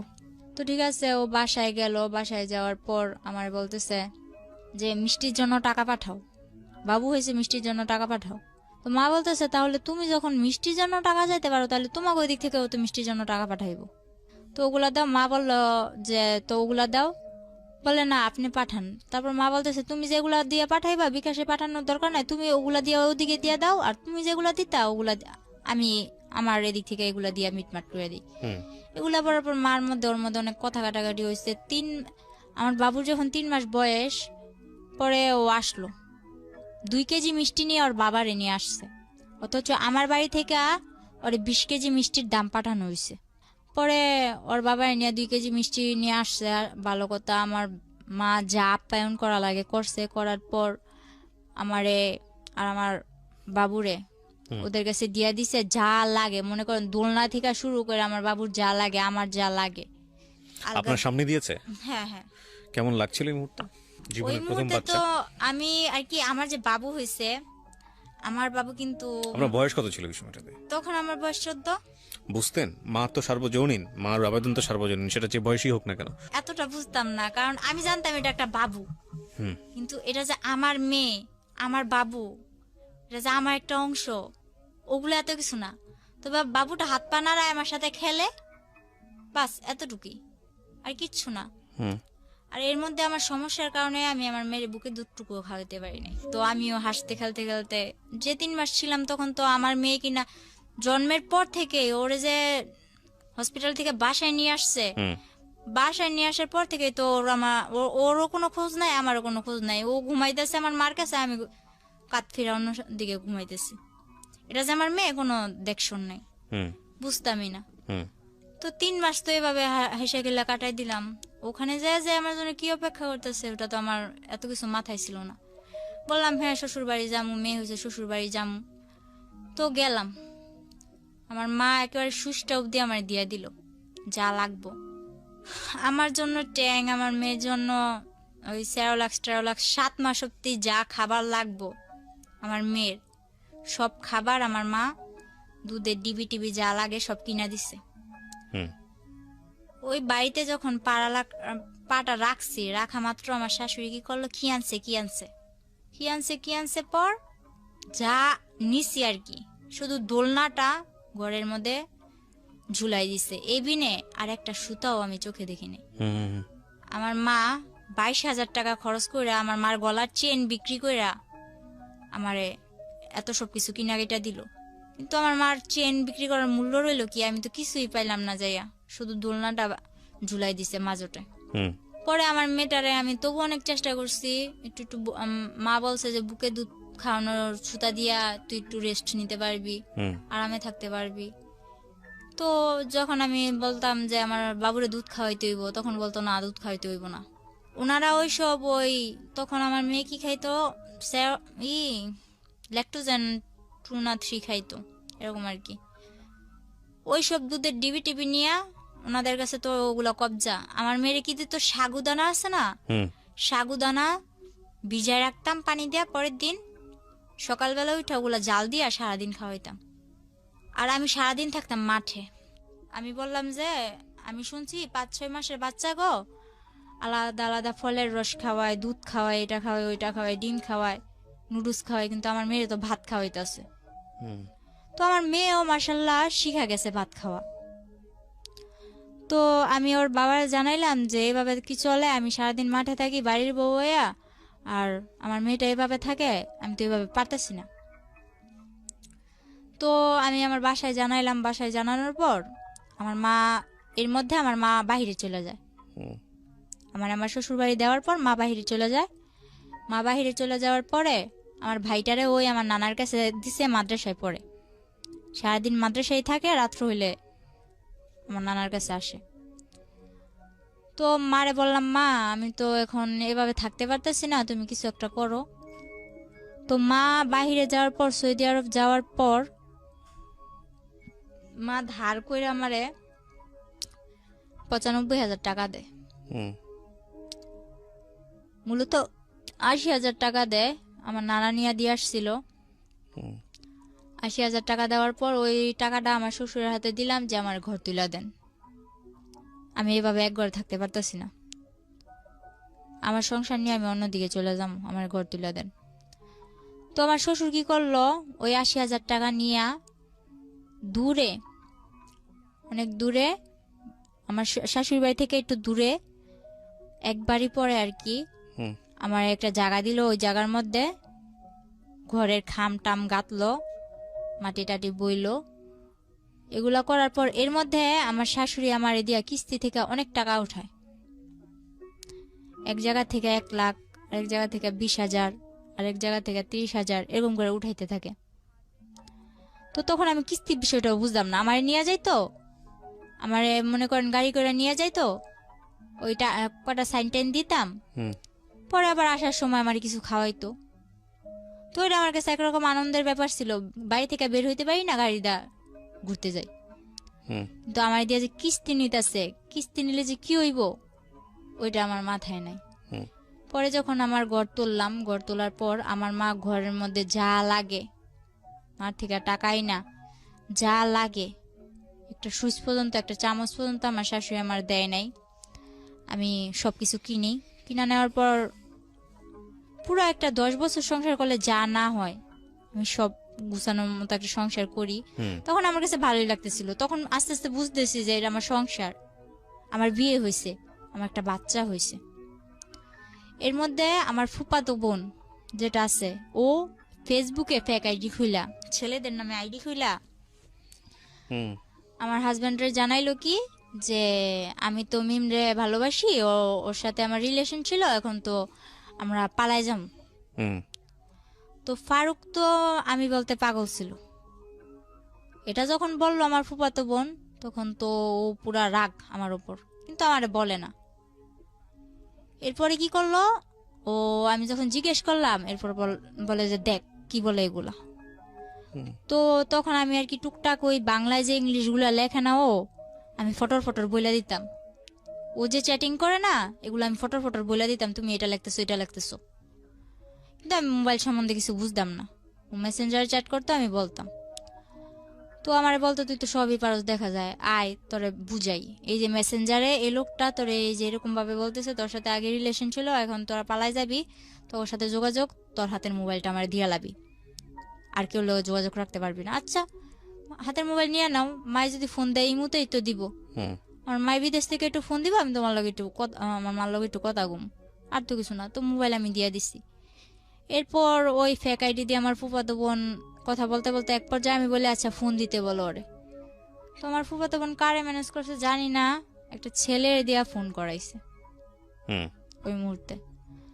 ফোন করানোর পর আমার ফুফাতো বোন যাই অশান্তি লাগাইছে, লাগানোর পর আমারে মারধর করে আমার বাসায় দিয়া যায়, আচ্ছা অনেক মারধর কইরা। তখন আমারে মনে করেন এরকম অবস্থা করছে, আমার বাচ্চাটা ছোট ছিল, ও পাটা আছে না শিল পাটা, হুম আমি খাটের নিচে বসে রয়েছি, ও খাটের উপর দাঁড়ায় ওই পাটা আমার মাথায় ছেড়ে দিয়েছিলাম। 7 দিন অব্দি আইসিইউতেও ছিলাম। ও আর ও যদি মারতো তাহলে বেশিরভাগ মাথায় মারতো, আর যে জায়গায় আমি কারোর কাছে বলতে পারবো না ওই জায়গায় মারতো। বলতো যে তুই যখন আমার হবি না, কার জীবনে আমি তোর যাইতে দিব না, এরকম করে আমার মারতো। তো এক পর্যায়ে আমি 7 দিন আইসিইউ থেকে আসার পর আমি এখনো বলি নাই যে আমি 7 দিন অব্দি আইসিইউতে ছিলাম, হুম কারণ আমার মা অনেক কষ্ট পাইব। পরে আমার বাসায় দিয়া যায়, আমার মেয়ে সহ দিয়া যাওয়ার পর আমার ভাইটারে নিয়ে আমি থাকি। এদিকে আমি বাসায় এসে দেখি আমার ভাই, ছোট ভাইরে আমার ভাইয়ের হাড় নিয়ে হইছে। হুম হাড় নিয়ে হওয়ার পর আমার ভাই বয়স অনুযায়ী বিছনায় প্রস্রাব করে দেয়। হুম আমার বাবা, যে বাবার সাথে আমার মার কোনো যোগাযোগ নাই, আমার ভাইয়ের এই রোগটার জন্য প্রথমত আমার বড় খালারে টাকা দিছে 40,000 ওর চিকিৎসা করতে। বড় খালাই করে নাই। মেজু খালাও ছিল, ও ওনাদের বাসায় গেলে ভালো মন্দ কিছু খাওয়াই দিত আমার ভাইটারে, ব্যাস এতটুকু। আর ছোট খালারে বিয়া দিছে, ছোট খালায় তেমন একটা আমাকে করে না। বড় মামার বউ আইছে, বড় মামাই তো বউর কথায় ওঠে আর বসে। নানার কাছেও টাকা দিছে, নানাও চিকিৎসা করে নাই। হুম শেষে না পাইরা আব্বুরে মায় কল দিছে, নাম্বার জোগাড় কইরা কল দিয়ে বলতেছে যে আমার ছেলে অসুস্থ, আমার ছেলের চিকিৎসা করো। আব্বুরেও টাকা দিছে মায়, মোটা অঙ্কের টাকা দিছে সবাইরেই, কিন্তু কেউ চিকিৎসাটা করে নাই। আমি যখন চলে আসি, চলে আসার পর আমার মা আমার হাতে কিন্তু টাকা দেয় নাই। হুম ওই মাসে যা লাগবো, ওই বললাম না যে আমার একটা মামা মেম্বার ছিল, ওনার কাছ থেকে মাসে 2-1 হাজার টাকা আনতাম, মনে করেন মোবাইল খরচ, তারপর হইলো যাইয়া এভাবে কিছু টুকটাক খাইতে মন চাইলে এসবের জন্য। আর বাজার যা করা লাগতো বাজারে ফোন দিয়ে কয়ে দিতাম যে রসুন নম্বর এগুলো এগুলো পাঠাইতে কইছে, ওনারা পাঠাই দিত। মাঝে মাঝে আমি যাইয়া নিয়ে আসতাম। তো এর মধ্যে আমার বাড়িতে একটা উঠলো কি যে এই মেয়ে কেন এই বাড়িতে থাকবে, ও তো ভাইগা চলে গেছে। হুম তো আমি যা করি ওই মেম্বরে জানাই করি, মেম্বরের কথা ছাড়া আমি উঠি বসি না। কিন্তু গ্রামের মানুষ আমার নামে আজে বাজে কথা বলা শুরু করলো। তো আমার ওই যে বললাম না এর আগে আমার একটা রোগ হয়েছে, ওই রোগটা আবার দেখা দিচ্ছে। আমার বাবু হওয়ার 1 বছর পর আবার দেখা দিল। হুম দেখা দেওয়ার পর ওই রোগটা নিয়ে আমি অনেক দৌড়াদৌড়ি করতেছি, কবিরাজ বাড়ি, ডাক্তার কাছে, নারায়ণগঞ্জ ডাক্তার, ঢাকা এসে দৌড়াদৌড়ি করতেছি। তো তখন আমার মেয়েটারে আমার ছোট ভাই রাখতো, হুম আমি একা একা দৌড়াদৌড়ি করতাম। তো সবাই বলতো এ মেয়ে তো আবার কোনো ছেলের সাথে চক্কর আছে, হুম নয়তো এত রাত্রে এ মেয়ে বাড়ি ফিরে, রাত বাজে 8টা, এই 8টা বাজে এই সকালবেলা যায়, 8টা বাজে আসে, হুম বা বিকালবেলা যায় রাত্রে 8টা বাজে আসে, এসব বলা বলি করতো। হুম তো আমি বলতাম যে আমি এক জায়গায় গেছি, ওই জায়গায় আমার দেরি হইতেই পারে, ডাক্তারের বিষয়, সিরিয়াল আছে, কত কিছু আছে, বা রাস্তায় জ্যাম ট্যাম থাকে, হুম দেরি হইতেই পারে। তো আমি যে সময় যদি দেরিও হইতো ওই মামারে জানাই দিতাম যে মামা আমার আসতে দেরি হইব, বা মামা আমি আইসা বসছি। হুম তো ওই মামা সবকিছু ওদিক দিয়ে ঠিকই আছে, মামা বাগনির এদিক দিয়ে ঠিকই আছি, মেম্বরে আর আমি ঠিকই আছি, আর আমার মা। হুম যে কোনো সমস্যাও আমার মা আমার ওই মেম্বার মামার লগে হুম শেয়ার করতো। পরে আমার মামা সবকিছু জানতো, কিন্তু এদিক দিয়ে আমার বাড়িতে এরকম আমার নিয়ে অনেক বড় একটা ঝগড়া হয় যে আমি অন্য ছেলে নিয়ে ঘুরতে যাই, হুম আমার মেয়েরে আমার ছোট ভাইয়ের কাছে রাইখা, আমার ভাই অসুস্থ আমার ভাইয়ের কাছে রাইখা যায়। হুম তো এক পর্যায়ে আমি বললাম যে মা আশা করি তো আমার ভাইয়ের তো অনেক অসুস্থ, ওর তো অপারেশন করা লাগবে। হুম আমি মারে না জানাই আমার ভাইয়ের এক্সরে করাই, রক্ত পরীক্ষা যা লাগে করাইছি। করানোর পর মারে বললাম, মা আবার ওই মামারে মা বললো যে ওর হাতে টাকা দিস না, কিন্তু কোন জায়গায় অপারেশন করব ওই জায়গায় তুই টাকা দিবি। হুম তো আমার হাতে টাকা দিতে না করলো। পরে আচ্ছা ঠিক আছে, আমার হাতে টাকা দিত না। পরে আমার গাড়ি ভাড়া দিয়ে যে যামু ওই টাকাটাও আমার কাছে নাই। পরে মানুষের থেকে দাঁড় টার করে নিয়ে গেলাম। যাওয়ার পরে ওদিকে যাইয়া ভাইয়ের অপারেশনটা করাইলাম। তখন একটা আল্লাহর বান্দা, শুধু আমার বড় খালা গেছে, যার আমার মা 40,000 টাকা দিছিল শুধুমাত্র আমার ভাইয়ের অপারেশনের জন্য। ওই ব্যক্তি ওখানে যাইয়া আমার ভাইয়ের মনে করেন অজ্ঞান কইরা ডাক্তার, আমার ভাই তো তখন আর কি একটু হ্যাংলা ট্যাংলা টাইপের ছিল, ওর ইনজেকশন দিয়া ডাক্তার বের হয়ে বসে কয়, আমি অপারেশন করতে পারবো না। হুম ধরতে গেলে আমার ভাইয়ের মরার অবস্থা, আমার খালায় উপরে ঘুমায়। আর আমার ভাইয়ের জন্য যে 500 টাকা ধার করে নিয়েছিলাম, ওর তো হার্নিয়া হয়েছিল, লুঙ্গি লাগবে অপারেশন করতে। লুঙ্গি কিনছে ঠিকই, 100 টাকা দা লুঙ্গি কিনছে ঠিকই ফুটপাত থেকে। বাকি যা টাকা ছিল উনি ওনার নাতনি, বড় মেয়ের যে নাতনি আছে ওই নাতনিদের জন্য জামা কিনছে। সামনে কি হইব ওইটা আর ভাবে নাই। তো আয়সা ঘুমাইতেছে, তো আমি যাই বলতেছি, খালা খালা অপারেশন তো বন্ধ করে দিছে, আমার ভাই তো খারাপ অবস্থা, আমার ভাই তো মরে যাইব।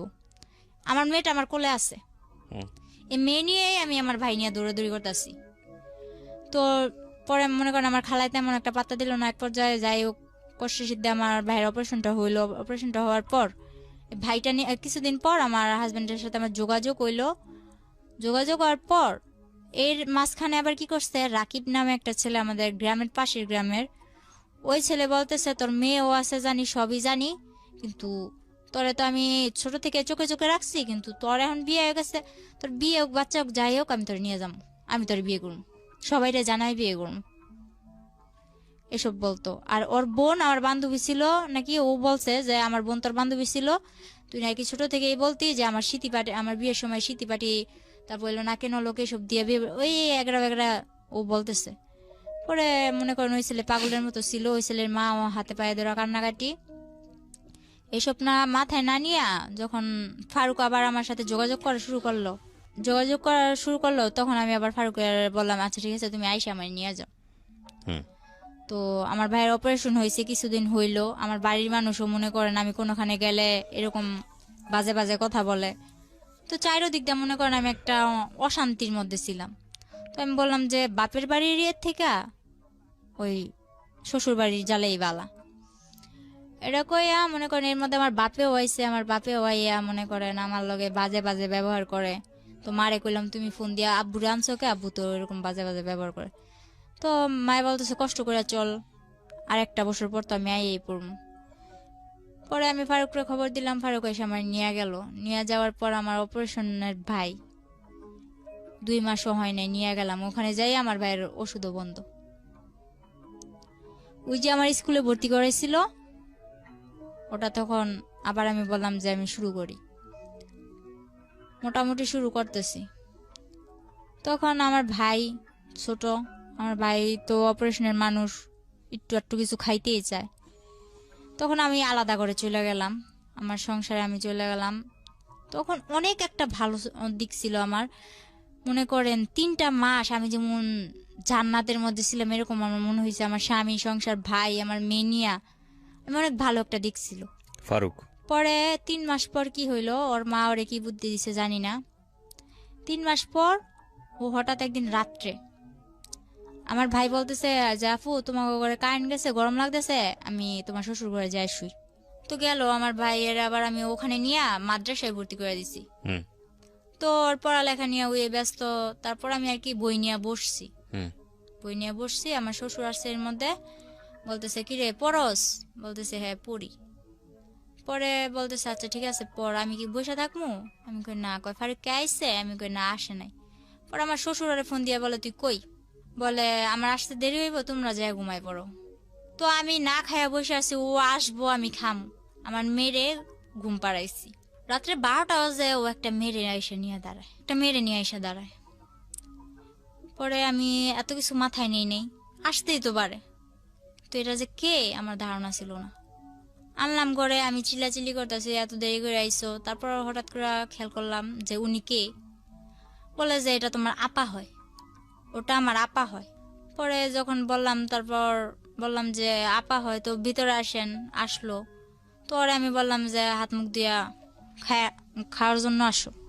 তো হাত মুখ দিয়ে গেল, মেয়েটা মাঝের দরজায় খাড়ায় আছে, নড়েও না চড়েও না, হুম এক টিপে দাঁড়ায় আছে। তো আমি বলতেছি যে ওই আপার ডাক দাও, তুমি খাইবা, উনি কি চেয়া থাকবো নি। হুম তারপর ওই মেয়েটা বললো না আমি খাইছি। ফারুক কি করলো, আমার সামনে ভাতগুলা নিয়া সবসময় ওই 3 মাস ও খাইয়া তারপর আমার খাওয়াই দিত। হুম ওই দিন কি করলো, ও ভাত নিয়ে নাড়তেছে। তো আমি বলতেছি তুমি খাইবা কোন সময়, আমি বা খামু কোন সময়, এতক্ষণ ধরে বসে আছে, আমার খিদা লাগছে, তাড়াতাড়ি করো। ও বললো কি আমি খাই আসছি। ও বাইরে থেকে ওই মেয়েটার সঙ্গে একসাথে খাইছে। হুম তো আমি বললাম আমি এতক্ষণ ধরে না খাই আছি আর তুমি বাইরে থেকে খাইছো? কয় হ্যাঁ। পরে আচ্ছা ঠিক আছে, না খাইলে নাই, এত কিছু মনে নেই। হুম পরে ও আমার ডাকতেছে যে আসো বিছনাটা করে দিয়া যাও। তো আমি বলতেছি এই আপা শুইব কই? পরে কইতাছে যে তুমি ওই রুমে বিছনা করো, ওই রুমে বিছনা কইরা বাবুরে ওই রুমে নাও। তো যে ওয়াল ক্লকটা ছিল ওইটা আমার বাবুরে ও কোলে নিয়ে ওয়াল ক্লকটা টান্দা নিয়া বলতেছে ওই রুমে। আচ্ছা ওই রুমে বিছনা করলাম। তো আমি ভাবছি ওই রুমে ও আমার সাথে শুইব, আফুটা একা এদিকে শুইব। পরে ও কি করলো, ও খাটের মধ্যে বসে আছে। আফুরে বললো যে তুমি শুয়ে পড়ো। তো আপু ওর ওর পাশ দিয়া যাইয়া খাটের মধ্যে শুয়ে পড়লো। ও বসে আছে, ও নড়ে না। পরে আমি বললাম কি ব্যাপার, তুমি আসো না? ও আসে না। তখন আমার মনে কিছু একটা বাড়ি খেলো। আমি সারা রাত মাঝ দরজায় বসে আছি, কিন্তু আমার কোনো কথা নাই, শুধু চোখ দিয়া পানি পড়তেছে যে আসলে কি হইতাছে। পরে সকালবেলা আমার শাশুড়ির খবর দিলাম। খবর দেওয়ার পর আমার শাশুড়িও কিছু করলো না। 3 দিন মেয়েটা আমাদের বাড়িতেই থাকলো, কিন্তু আমার ভাইরে এক বিন্দু বুঝতে দেয় নাই যে ফারুক ওরে আনছে কি ভালো মন্দ। আমার ভাইরে এতটুকু বুঝতে দেয় না, যার জন্য আজও পর্যন্ত আমার ভাই বলতে পারে না এসব কিছুই হয়নি। পরের দিন যখন ওর মার সাথে আমি বললাম যে এরকম এরকম করে আনতেই পারে, ভালো কথা, বিয়ে করছে ভালো কথা। আমি কিন্তু বিয়ের কথাটা তুলি নাই। আমি যখন বলছি এই মেয়েটাকে ও আনছে খালাতো বোন বইলা, তো খালাতো বোন ভালো কথা, তো এক বিছানায় থাকে কি কইরা। কয় তুই ছোট মানুষ, এসব বুঝবি না। তো হ্যাঁ আমি মানলাম আমি ছোট মানুষ, আমার বয়স 14, কিন্তু আমার তো এতটুকু বুঝার ক্ষমতা আছে এক বিছানায় কি করে শোয়। তো পরে আমার বললো কি যে হ্যাঁ বিয়ে করছে আনছে, তো তোর কি? এটা আপনাকে কি বলেছে আপনার শাশুড়ি? শাশুড়ি বলতেছে। হুম তো আমার শাশুড়ির ঘরে নিয়ে যায়, আমার শাশুড়ির ঘরেই থাকে, ফারুক আমার সাথে থাকে। আমার ভাইটা মাদ্রাসায় আসে যায়, আমার ভাই কিচ্ছু জানে না। হুম পরে মনে করেন 3 দিন পর ওই মেয়ের বাসায় চলে যায়, আমার ঘরে আবার অশান্তি শুরু হয়। ফারুকের মেজু বোন যেটা, ওটার হাজব্যান্ড আবার ঘর জামাই থাকে, হুম ওটাকে আইনা আমার ঘরে তুললো। আমার সংসার তো চলেই, এর মাঝে ওই সংসারও এ ঘরেই থাকবে। ওদের ঘরে 2টা বাচ্চা আছে, আর ওরা আর কাদের ঘরে দুটো বাচ্চা? ওই আমার ননাসের ঘরে হুম ওরা এখানে থাকবে। তো এক পর্যায়ে আর কি আমি বিষয়টা মাইনা নিতে পারি না। আমি অনেক চিল্লাচিল্লি করার পরে ওরে বলি যে আমি এগুলা পারবো না। আপনার বিয়ে হয়েছে 12 বছর বয়সে, হুম, আপনার কথা যদি ঠিক থেকে থাকে, তখন আপনার বয়স 14 বছর, হুম, আপনার তখন একটা বাচ্চা হয়ে গেছে। হুম, বাচ্চার বয়স তখন কত, 1 বছর বা 2 বছর হ্যাঁ এরকম? 1 বছর। 1 বছর। আর আলটিমেটলি হচ্ছে এই সময়ে আপনার হাজবেন্ড আরেকটা বিয়ে করেছে। হুম। ওকে। পরে ওরে আমি বলার পর আমি বলতেছি আমি থাকবো না তোর সাথে। আপনার মা কোথায় তখন? তখন আমার মা বিদেশ। তখনও বিদেশ? হুম। আচ্ছা। তখন আমার যখন অনেক মারধর করে আর কি, পরে এক পর্যায়ে আমার অনেক মারে আর কি। ও বলতেছে তোর পাগল বানাই দিম, তোর পাগল বানায় ছেড়ে দিম। তারপর আমি কি করলাম, মাইর খাইয়া সকালবেলা উঠা ওরে আমি বললাম তুমি আমার এরকম করে মারতে পারলা, আমি তো তোমার কাছে ইচ্ছা করে আসি নাই। এর মধ্যে ও সবাইরে জানাইছে কি, আমার বাড়ির লোক ওর বাড়ির লোক সবাইরে জানাইছে আমাদের মধ্যে কোনো একটা সম্পর্ক ছিল, আমরা প্রেম করে বিয়ে করছি, এই আমি ওর কাছে ওই চট্টগ্রাম গেছি, কিন্তু ও আমারে আনে নাই। হুম। ও জানাইছে এরকম। যাতে করে আপনি আর ফ্যামিলিতে ব্যাক করতে না পারেন। হ্যাঁ, হুম। ও এরকম জানাইছে যে আমি চট্টগ্রাম গেছি ইচ্ছা কইরা, স্বইচ্ছায়, ও আমারে নেয় নাই। হুম। আমার ফ্যামিলিতেও এটা বুঝাইছে, ওর ফ্যামিলিতেও এটা বুঝাইছে। তো আমি যখন ওর ভাত খামু, ওর সংসার করমু, আমার ভিতরে এত কিছু ছিল না যে হ্যাঁ আমি ওর কথাটা দুই করমু। আচ্ছা ঠিক আছে, ও যা বলছে এটাই এটাই সত্যি, আমার সত্যি মিথ্যার প্রয়োজন নেই। এটা ভাইবা আমি ওরে আর কিছু বলি নাই। আমার বাড়ির যাই হোক লোকেরা তারপরে কি হলো, আপনার কি করলেন আপনি? হ্যাঁ, পরে মনে করলেন আমার বাড়ির লোকেরা সত্যি কিছু বলি নাই। হুম। ও আমার অনেক মারার পর আমি যাই কেস করি একটা। কেস করলেন? হুম। আমি জানি না, ওইদিকে রাস্তাঘাটও চিনি না। মাইর খাইয়া সকালবেলা আমার ভাইটার আর আমার মেয়েটারে না খাওয়া অবস্থায়, এর মধ্যে এই মারামারির মধ্যে ও আমার 1 মাস না খাওয়ায় রাখছে। হ্যাঁ, তো আপনি 1 মাস তো না খেয়ে থাকতে পারেন না, মানে খাওয়া দাওয়ার কোনো রুটিন ছিল না আসলে? রুটিন বলতে কি, ও আমার টোটালি কোনো কিছু খাইতেই দেয় নাই। ওই পাশের যে ঘর ছিল না, উনি টিনের ঘর ছিল, তো আমার টিন কাইটা নিচ দিয়া খাবার দিয়া যাইতো, কিন্তু আমার শাশুড়ি জানতো না। ওইটা খেতেন আপনি? ওটা খাইতাম। তো পরে আমার ভাইয়েরও ওটা খাওয়াইতাম, আমার মেয়েরও ওইটা খাওয়াইতাম। পরে যখন ওনারা জানতে পারলো যে উনি আমার এরকম করে খাবার দেয়, ওনার উপরে কিন্তু অনেক চাপ সৃষ্টি হয়েছে। কে ছিল উনি? উনি কেউই ছিল না, ওদিকেরও কেউ ছিল না, কিন্তু ওখানে যায় জায়গা কিনছে, জায়গা কিনা বাড়ি ঘর মানে করছে আপনাদের আর কি। প্রতিবেশী আর কি? হ্যাঁ। তো আপনি যেটা বলছিলেন যে আপনি পুলিশের কাছে গেলেন, মামলা করলেন, কিভাবে করলেন? মনে করেন ও আমার 500 টাকা দিছিল যে ডাক্তার কাছে যাবি, হুম। ওই টাকাটা নিয়ে রাত্রে মাইরা আবার রাত্রে 500 টাকা দিছে যে ডাক্তার কাছে যাবি। আমার যে তুই আমার প্রত্যেকবার মারস, এবার আমি তো কোনো কিছু করি না, এবার আমি কিছু করবো। প্রতিবার যখন আমার মারে, আশেপাশের লোকজন আমার বলে যে তুই ওর ভাত খাইস না, ওর সংসার থেকে চলে যা। ওর আরেকটা বউ তখন আপনাদের ঘরেই? না না, তখন ওই 3 দিন থাকার পর ওই বউর বাসায় চলে গেছে। আচ্ছা। পরে কি করছে ও ও, পেশায় কি করতো ফারুক? পেশায় কি করতো? তখন আমি গাড়ি কিনা দিছিলাম, কিসের গাড়ি? ওই মিনি ট্রাক গুলো আছে না, ওগুলো pickup। চালাতো? হ্যাঁ, মানে এটা আপনার মার টাকা দিয়ে? মার টাকা দিয়ে না, কিস্তি তুলছি, কিন্তু মার থেকে নিতে হইতো কিস্তিগুলো আর কি, মার থেকে ধরতে গেলে আদায় করা হুম, হইতো। ঠিক আছে, বলেন তারপর। কি রাস্তায় যা দাঁড়াইছি, এমন অবস্থায় আমি পুলিশের কাছে যাইতে, যে কোন জায়গায় যাইতে হইব এটাও জানতাম না। হুম। তো এক পর্যায়ে একটা লোক আমার দেখা বললো যে কই যাইবা, বললাম এরকম এরকম আমার মারছে, আমি কেস করবো। তো ওই লোকটা বিনা স্বার্থে বিনা ভাড়ায় আমার নিয়ে যায় থানায়। হুম। তারপর যে কেস লেখলো, উনি 200 টাকা রাখছিল। এরপর স্যারের কাছে নিয়ে যায়, এসআইয়ের কাছে নিয়ে যায়। এসআই মনে করেন বলে আচ্ছা ঠিক আছে দেখবো, টাকা দেন। তো 500 টাকা আমার কাছে ছিল, তারপর কইছে আমার কাছে 1 টাকাও নেই। আমি এরকম এরকম রাস্তার মধ্যে আসছি, এক ব্যক্তি আমার নিয়ে এসছে, আমি এতটুকুই, হুম। এর বেশি আমার কাছে আর কিচ্ছু নাই। এটা শোনার পর ওই যে কেসটা লেখছে, উনি চোখের পানিগুলো ছাইড়া দিল। এরপর মনে করেন আমি বললাম আপনি আমার কেস যদি নেন, যদি মায়া লাগে, যদি আপনার ঘরে মেয়ে থাইকা থাকে তো নেন, আর যদি না নেন তাহলে কিছু করার নেই, আমি চলে যাই। হুম। এটা বইলা আমি চলে আসি। চলে আসার পর ওনার নাম্বারটা নিয়ে আসি, হুম। এসআই স্যারের নাম্বারটা আমি নিয়ে আসি। পরে আসার সময় ওই যে কেস লেখছে, হুম। উনি আবার আমার 1 কাপ চা খাওয়াইলো, আর 100 টাকা দিয়া বললো গাড়ি ভাড়া দিয়া চলে যাইব। হুম। তো গাড়ি ভাড়া দিয়া আসার সময় ফারুক আবার আমার দেখছে যে আমি থানার দিক থেকে আসতেছি, হুম। ও গাড়ি চালাইতেছে। পরে মনে করেন ও থানার থেকে ওদিকে গেছে, থানার ওদিকে গেছে, ও কিছু জানতে পারে নাই হুম। যে আমি গেছি কি ভালো মন্দ। বাসায় এসে আমার জিজ্ঞেস করছে কই গেছিলি, কাজিরহাট। আমি কই কাজিরহাট আমি ডাক্তার কাছে গেছিলাম। কই কাজিরহাট তো কোনো ডাক্তারের দোকান নাই।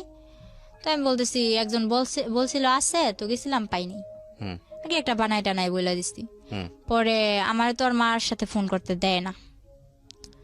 যাই হোক, এক ভাবির মোবাইল দিয়া ফোন করি, অনেক কষ্টে ফোন করি। ফোন করে বললাম মা আমি তো একটা কাজ করে ফেলছি, আমার এমন এমন মারছে, তোমার এতদিন জানাই না। ওর কাছে আমি যতই মাইর খাইছি, আমি কিন্তু আমার মারে জানাই নাই। ঠিক আছে, পরে মনে করেন মারে জানানোর পর মায়ে কয় তুই এটা কি করছস, তুই কেস কেন করছস, তুই এটা ভুল করছস। মারে বললাম আমারে মারছে, ওইটা কি ভুল না? এটা বলার পর মা মনে করেন আর কিছু ভাবলো না, মা টিকিট কাটলো, বাংলাদেশে আসার? বাংলাদেশে চলে আসবো। হুম। মা ডাইরেক্ট আমার শ্বশুর বাড়ি আসে কেস করার 1 সপ্তাহ পর। হুম। এর মধ্যে আমার মারধরও করছে, আমি হসপিটালেও আমার নিয়ে যাওয়া হয়েছে। যারা হসপিটাল নিচ্ছে তারাও মাইর খেয়েছে আমার জন্য, হুম এরকম ভাবে মারতো। আর যতবার মারতো, ওই আমার বাবা যেমন আমার সামনে রেখে আমার মারে মারতো না, ওরকম আমার মেয়েটারে আর আমার ভাইটারে সামনে রেখে আমারে মারতো। হুম হুম হুম হুম। তো হয়তো বা ওই সময়টায় আমার ভাইটারে নিয়ে গেছিলাম দেখে আমি জীবিত আছি এই যে পর্যন্ত। যতবার মারছে, হুম। আমার মাইরা ফেলার চেষ্টা করছে, ততবার আমার ভাইটা সামনে যায় দাঁড়াইছে আর কি। হুম পরে ওরে কি করব, ওর আর কিছু করার নাই। মায়ে গেল, মায়ে যাওয়ার পর মায়ে অনেক টাকা পয়সা ভাঙলো কেসের মধ্যে। আমরা যদি 5,000 খাওয়াই, ওরা 10,000 খাওয়ায়। ওরা যদি 10,000 খাওয়ায়, আমরা 20,000 খাওয়াই। এরকম করতে করতে এক পর্যায়ে কেসটা কিভাবে ওরা নামাই নিয়ে এসে বসছে হুম টাকা দিয়ে। তো কি করছে, মা বলতেছে 3 দিন পর মা বলতেছে কয় আমি বাসায় চলে যাই, আমারও তো ঘর দুয়ার যায় ঝাড়তে লাগবো। এতদিন পর 3-4 বছর 2 বছর ধরে ঘরটা এরকম ভাবে পড়ে আছে, তুই আয়। হুম। তো আমি বলি মা আমি তো আসার পর মাত্র 27 মাস ধরে না, এদিকে আসা কেসটা হয়েছে। কি হলো? তারপরে কেসটা কি হলো নাকি কেসটা হলো না? কেসটা আর হয় নাই, ওরা আচ্ছা। টাকা দিয়া সব মীমাংসা করে একদম মাটি, হুম পুরা ঠান্ডা, কোনো কথা নাই।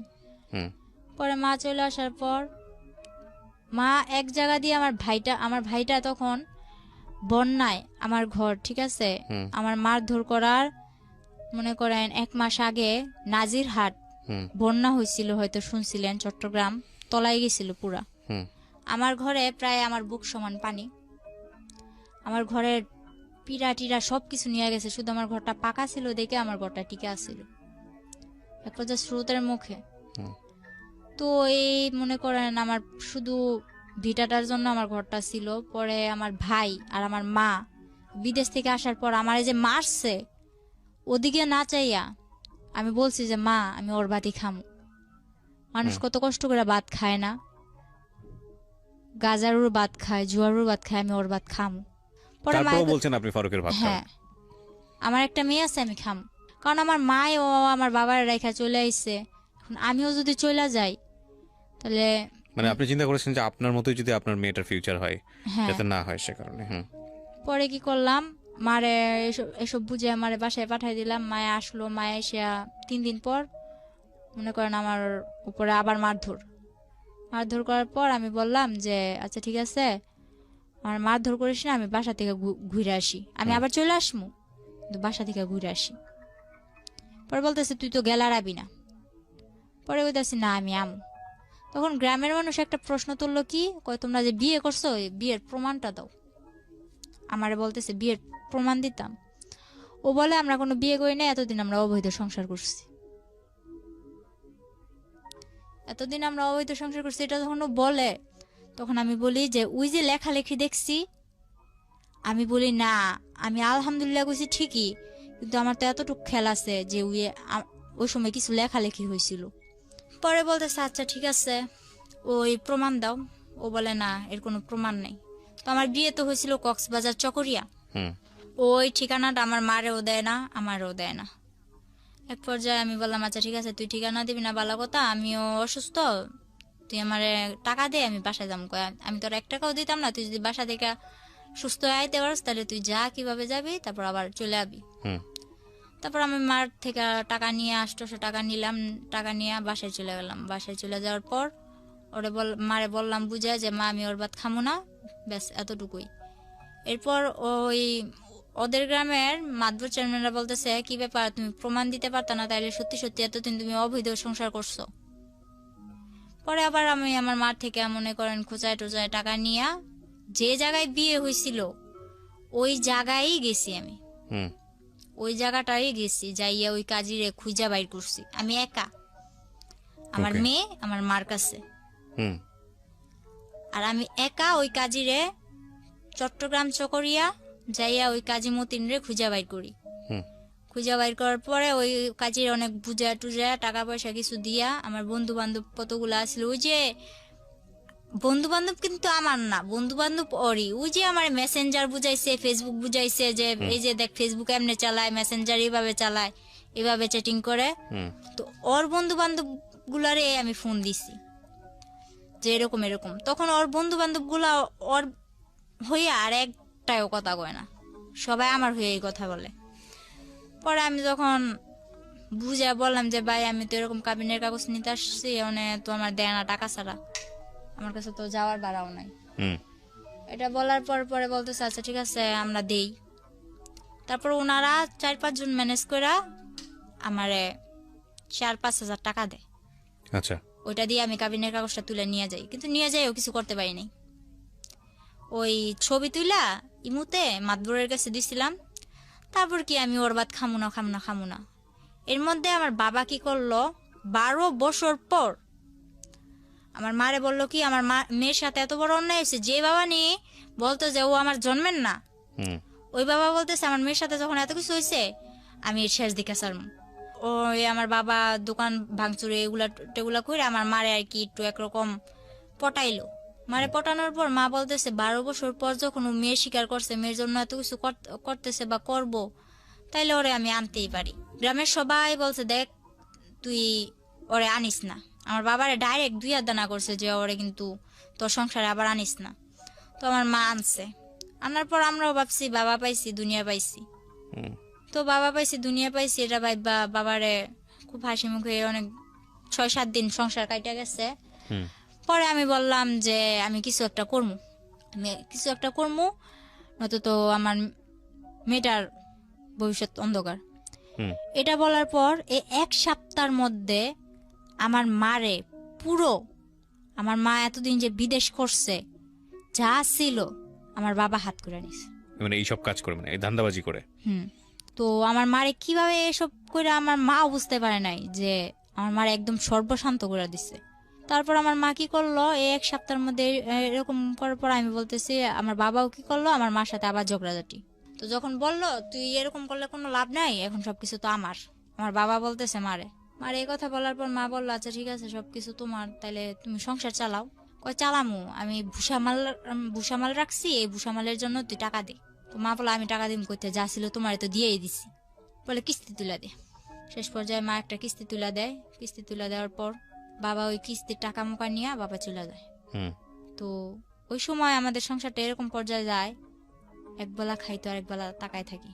তখন আমি বললাম মা আমি কিছু একটা করুন। তো মা কি করলো, বয়স বাড়াইয়া আমার জন্ম তারিখ হলো 2002 সালের এপ্রিল মাসের 3 তারিখে। তো আমার জন্মের 1995 সালে না কয় সালে আর কি, আমার 25 বছর করে একটা পাসপোর্ট করে, জন্ম নিবন্ধনের কার্ড করে। 11 দিনে আমার মা পাসপোর্টটা বের করে টাকা দিয়া, ধার কইরা টাকা নিয়ে আমার পাসপোর্ট করছে, আর বাহিরে পাঠাই দিব। বাবা 1 মাস পর আবার আইসা বলতেছে আমি সংসারের হাল ধরমু, মাইয়াটা বিদেশ পাঠান লাগতো না, মাইয়ারে বিয়া দিব। আমার মেয়েটা আছে, বলতেছে নাতিন আমি পালমু, মাইয়া বিয়া দিব। তখন মা এখনো জানে না, কিন্তু আমি খবর নিয়ে দেখছি এমন একটা ছেলের সাথে বিয়ে দিতে চায় যে মনে করেন, আমি মনে করি যদি গরিবের ভাতও খায় না, বাসতলায়ও থাকে না, তাও সুখ আছে, কিন্তু যারা নেশা করে তাদের ভিতরে সুখ নেই। এটা জানার পর আমি মনে করেন বাবার সাথে অনেক রাগারাগি অনেক কিছু, পরে আমি আবার ফারুকের সাথে যোগাযোগ করা শুরু করি লুকায় টুকায়। আমি চলে আসার পর বাবা 3 মাস আমার মোবাইলটা বন্ধ রাখে। বন্ধ রাখার পর ফলে ফারুক আমারে ফোন দিয়া পায় না, আমিও ফারুকের কাছে ফোন দিতে পারি না। তো ও ভাবে যে ওর ভাত খামো না, এজন্য যোগাযোগ করি না। তো এটা ভাবার পর ও আমার টেনশন মাথা থেকে ছাইড়া দিতে, ওই যে আগে যে একটা বিয়ে করছে, ওই বিয়ের পরও আমাদের নারায়ণগঞ্জ এর মধ্যে এদিকে এসে একটা গার্মেন্টসের মেয়ের বিয়ে করে, মানে সে বিয়ের উপরেই আছে আর কি মোটামুটি। হ্যাঁ। পরে আমি জানতে পারি যে কোনো ভাবে, জানতে পারার পর ওরে বলি যে তুমি এরকম বিয়ে করছো। বিয়ে করছি ঠিক আছে, তুই যদি নারায়ণগঞ্জ আইসা আমার জন্য টাউনে আইসা কোন একটা কাজ কর্ম ঠিক করস, তাহলে আমি তোর কাছে পড়বো, একটা বাসা লবি, তুই আর আমি থাকবো। তো আমি বললাম যে বাবা আমি বিয়ে করবো না। তখন আমার বাবা আমারে অনেক মারধর করে। আপনি আবার চলে যান ফারুকের কাছে? চলে যাই না, ও আমার কাছে আসে না। আপনি যান, যেতে রাজি ছিলেন? হ্যাঁ। পরে বাবা আমার অনেক মারলো, মনে করেন আমারে তো বাবুর আব্বু মারছেই, ফারুক তো আমারে মারছেই, কিন্তু ফারুকের থেকে দ্বিগুণ আমার বাবা আমারে মারলো। পরে আমার জন্য মা অনেক মাইর খাইলো। পরের দিন আমি বললাম যে আমি থাকবো না, আমি চলে যাবো। তো কিছুতে আমার ঘর থেকে বের হইতে দেন আমার মা। পরে কি করলাম, বললাম আমি খালাগো বাসায় যাবো, আমি আমার কাছে ভালো লাগতেছে না, আমি খালাগো বাসায় যাবো। হুম এটা বইলা 40টা টাকা নিয়ে আমি ঘর থেকে বের হয়েছি, হুম গাড়ি ভাড়া নিয়ে আর কি। 40 টাকা নিয়ে ঘর থেকে বের হয়েছি। এরপর আমি পাসপোর্ট করতে যাইয়া একটা মেয়ের সাথে, ওই সেন্টারে থাকে না, ওই সেন্টারে একটা মেয়ের সাথে আমার পরিচয় হয়েছিল। ওই মেয়েটার আমি কল করলাম হুম যে শাপলা, আমি তো এরকম এরকম বাসা থেকে বের হয়ে চলে আসছি, এখন আমি তোমার কাছে যাবো। আমি আর খালাগো বাসায় গেলাম না, আমি ঢাকা টঙ্গী চলে আসি, হুম আবদুল্লাপুর, ওই মেয়েটার কাছে। মা তো ওদিক দিয়ে আমার মেয়ে কই গেছে, মা তো পুরা পাগল। বাবা পুরা আর কি ছড়াই দিছে যে অন্য ছেলের সাথে রিলেশন ছিল, অন্য ছেলের সাথে, হ্যাঁ এরকম। আর এর মধ্যে আমার যে মোবাইলটা ছিল ওখানে আর কি আমার দেওর, তারপর হইলো ওর গ্রামের আশেপাশে বা অন্য যারা গাড়ি চালাইতো 2-1 জনের নাম্বার ছিল না, ওইরকম নাম্বারগুলো নিয়ে সবাই আমার বাবা বিরক্ত করলো যে কার সাথে গেছে আমার মেয়ে, এগুলো আসলে লোক দেখানোর জন্য। পরে আমার বাবা এরকম করার পরে আমি চলে আসলাম। তারপর ওই ফেসবুকে ওরই বন্ধু এক আনোয়ার, ও ওমান থাকে, ও কি করলো, হঠাৎ করে আমার ফোনে ফোন দিল। তখন আমি ওই শাপলার কাছে, যে মেয়েটার সাথে আমার পরিচয় হয়েছিল, ওই মেয়েটার কাছে, শাপলার কাছে। পরে কি করলাম, ওই শাপলার কাছে যাওয়ার পর আমি ওই আনোয়ার কল দিছে আমারে। কল দেওয়ার পর আমি রিসিভ করি না, ও রিসিভ করে বললো যে মিম কই। বলে মিম তো ঘুমাইতেছে, ও তো অনেক অসুস্থ, ও তো ওর বাড়ি ছেড়ে চলে আসছে, ওর বাবার অনেক মারধর করছে, ও তো এখন চলে আসছে। ও কি কিছু খাইছে? ওই আনোয়ার আবার আমার প্রতি একটু দুর্বল ছিল, এটা আমি জানতাম না, তখন জানলাম। ও কি কিছু খাইছে? পরে শাপলা বললো না খাই নাই, আমার কাছে টাকা নাই, খাওয়াইতে পারেনি। ওই ছেলে আবার কি করছে, আমারে কিছু না বইলা, আমার সাথে কিন্তু ওর সাথে তখন ওরকম কোনো সম্পর্ক নাই, বন্ধু হিসেবেও কোনো সম্পর্ক নেই। ও কি করলো, বললো যে তুমি এখন বিকাশের দোকান যাও। ওই মেয়েটার সাথে সাথে বিকাশের দোকানে যাওয়ার পর 10,000 টাকা দেয় ওরে আমারে খাওয়ানোর জন্য, কিন্তু আমি জানি না। পরে ওই মেয়েটা আমার নিয়ে আমার বলে না, আমার ফোনে আর ফোন দেয় না, ওই শাপলার নাম্বার নিয়ে শাপলার সাথে যোগাযোগ করে আমি কেমন আছি, ভালো আছি কিনা শাপলারে জিজ্ঞেস করে, তো আমারে জিজ্ঞেস করে না। পরে শাপলা আমার খাওয়াইতেছে দাওয়াইতেছে খুব ভালো। এর মধ্যে আরেকটা ছেলে, ওর নামটা আমি ভাঙতে চাইতেছি না, ওই ছেলেটাই মেসেঞ্জারে আমারে বলে, ওই ছেলেটার সাথে আমার অনেক দিন ধরে যোগাযোগ, আমার মেয়ে আছে, আমার কিভাবে সংসার ফেলায় আমি আসছি, আমার বাবা আমারে মারধর করে, টোটালি সব জানে ফেসবুকে। হ্যাঁ, ওই মেসেঞ্জারে কতগুলো গ্রুপ থাকে না, ওই গ্রুপ থেকে সব জানে। সব জানার পর তারপর ও বললো কি, ওরে কিন্তু আমি প্রথম আঙ্কেল ডাকছিলাম, ওই ছেলেটারে প্রথমে আমি আঙ্কেল ডাকছিলাম। পরে ওই ছেলেটা বলে যে, আমি বলতেছি যে এক পর্যায়ে যখন আমি ওই টঙ্গী আবদুল্লাপুরে চলে আসি, এরপর আস্তে আস্তে আমি ওই মেসেঞ্জারে কথা বলা শুরু করি ফারুকের সাথেও, আর ওর বন্ধু বান্ধবের সাথেও, আর আমার কিছু বন্ধু বান্ধব আছে ওদের সাথেও। এরকম করতে করতে অনেক বন্ধু বান্ধব হয়ে গেল। তো ওই ছেলেটা বলতেছে যে তখন আমার ফেসবুকে সবাই বাবলি নামে চিনত, তো যেখানে মারিয়া নামটা শোনে ওইখানে আমার হাজব্যান্ড ফারুক আমার ভাইরাল করে, ওই অন্য মাইশের বডিতে আমার ফেস টেস লাগায় ভাইরাল টাইরাল করে, অপমান করে। তো আমার এক ফ্রেন্ড আমারে মিম আক্তার নামে একটা আইডি খুলে দিল। তো মিম আক্তার নামে আইডি খুলে দেওয়ার পর তখন থেকে আমার মিম মিম বলে। যখন ওই ছেলের সাথে আমার পরিচয় হইলো, ওই ছেলের সাথে পরিচয় হওয়ার পরে আমি বলতেছি যে এরকম এরকম, আমার একদিন জিজ্ঞেস করতেছে যে তোমার সমস্যা কি, তুমি কারোর সাথে বেশি মিশো না কেন, আর তোমার দেখলে সবাই এত অপমান করে কেন। এটা যখন বলছে তখন আমি সবকিছু ওর কাছে ভেঙে বললাম। তখন ও আমার বললো, কয় আমারও একটা বোন আছে, ও ইন্ডিয়া চলে গেছে, ওর নামও আমার নাম যেটা, ওর নামও এটা। তো এক পর্যায়ে বললো যে তুমি যদি আমাদের এখানে আসো তাহলে আমি কাজ ঠিক করে দিতে পারি তোমারে। তো আমি এতটুকু বিশ্বাস নিয়ে গেছিলাম, আর যাওয়ার আগে ও আমার এতটুকু ভরসা দিছিল যে ওর কাছে যাওয়ার পর আমার কোনো ক্ষতি হইব না, হুম। আমার গায়ে একটা আঁচড়ও লাগবো না। যাওয়ার পর যেটা হইলো, কিছুদিন ভালো হয়েছিলাম, একটা বাসায় উঠলাম, তো ওই আনোয়ার এদিক দিয়ে আমার জন্য পাগল, শাপলারেও পাগল করে দিতেছে, ওইটাও আমি জানি না। আনোয়ারের মা আমারে ফোন দেয়, আনোয়ারের ভাবি আমারে ফোন দেয়, ফোন দিয়ে আর কি যা ইচ্ছা তাই। পরে মনে করেন ওই ছেলেটার ওখানে যাইয়া কিছুদিন ভালো হয়েছিলাম, একটা ফ্যামিলিতে যাই আমি উঠি, ওঠার পর ওই ছেলের সাথে মনে করেন ও আমার কাজ ঠিক করে দেয়, কাজ টাজ করি। পরে এক পর্যায়ে ও আমার কি করলো, আমার অনিচ্ছাকৃতভাবে ও আমার পুরোটা যায় না, ও আমার সাথে জোর কইরা মনে করেন ফিজিক্যাল ভাবে আর কি এক পর্যায়ে হ্যারাসমেন্ট করা। হ্যাঁ, পরে এরকম করতে লাগলো, এরকম করতে করতে তিনবার আমার সাথে এরকম বাজে এরকম হয়েছে। হওয়ার আপনার পর বাচ্চাটা কোথায় তখন? তখন আমার মার কাছে। তো আপনি ছেলেটার কাছে কেন গেলেন? ওই ছেলেটার কাছে তো আমি যাই নাই, ওই যে আমি টঙ্গী চলে আসি, আমার বাচ্চা টাচ্চা বাবা মা সব ফালায় রেখা, হুম। টঙ্গী থেকে ও আমারে বললো যে তুমি এদিকে আসলে নারায়ণগঞ্জ আসলে। এটা যাওয়া ছেলেটার কাছে, বুঝতে হবে কোনটা ছেলের কাছে যাওয়া কোনটা ছেলেটার কাছে যাওয়া না, এটা বুঝতে হবে। না দেখেন, আপনি এখন বর্তমানে কি করছেন এটা একটু বলেন তো আমাকে। আমি বর্তমানে কিছু করতেছি না, বর্তমানে আপনার হাজবেন্ডের সাথে আপনার কোনো সম্পর্ক নাই, ফারুকের সঙ্গে কোনো সম্পর্ক নাই? না।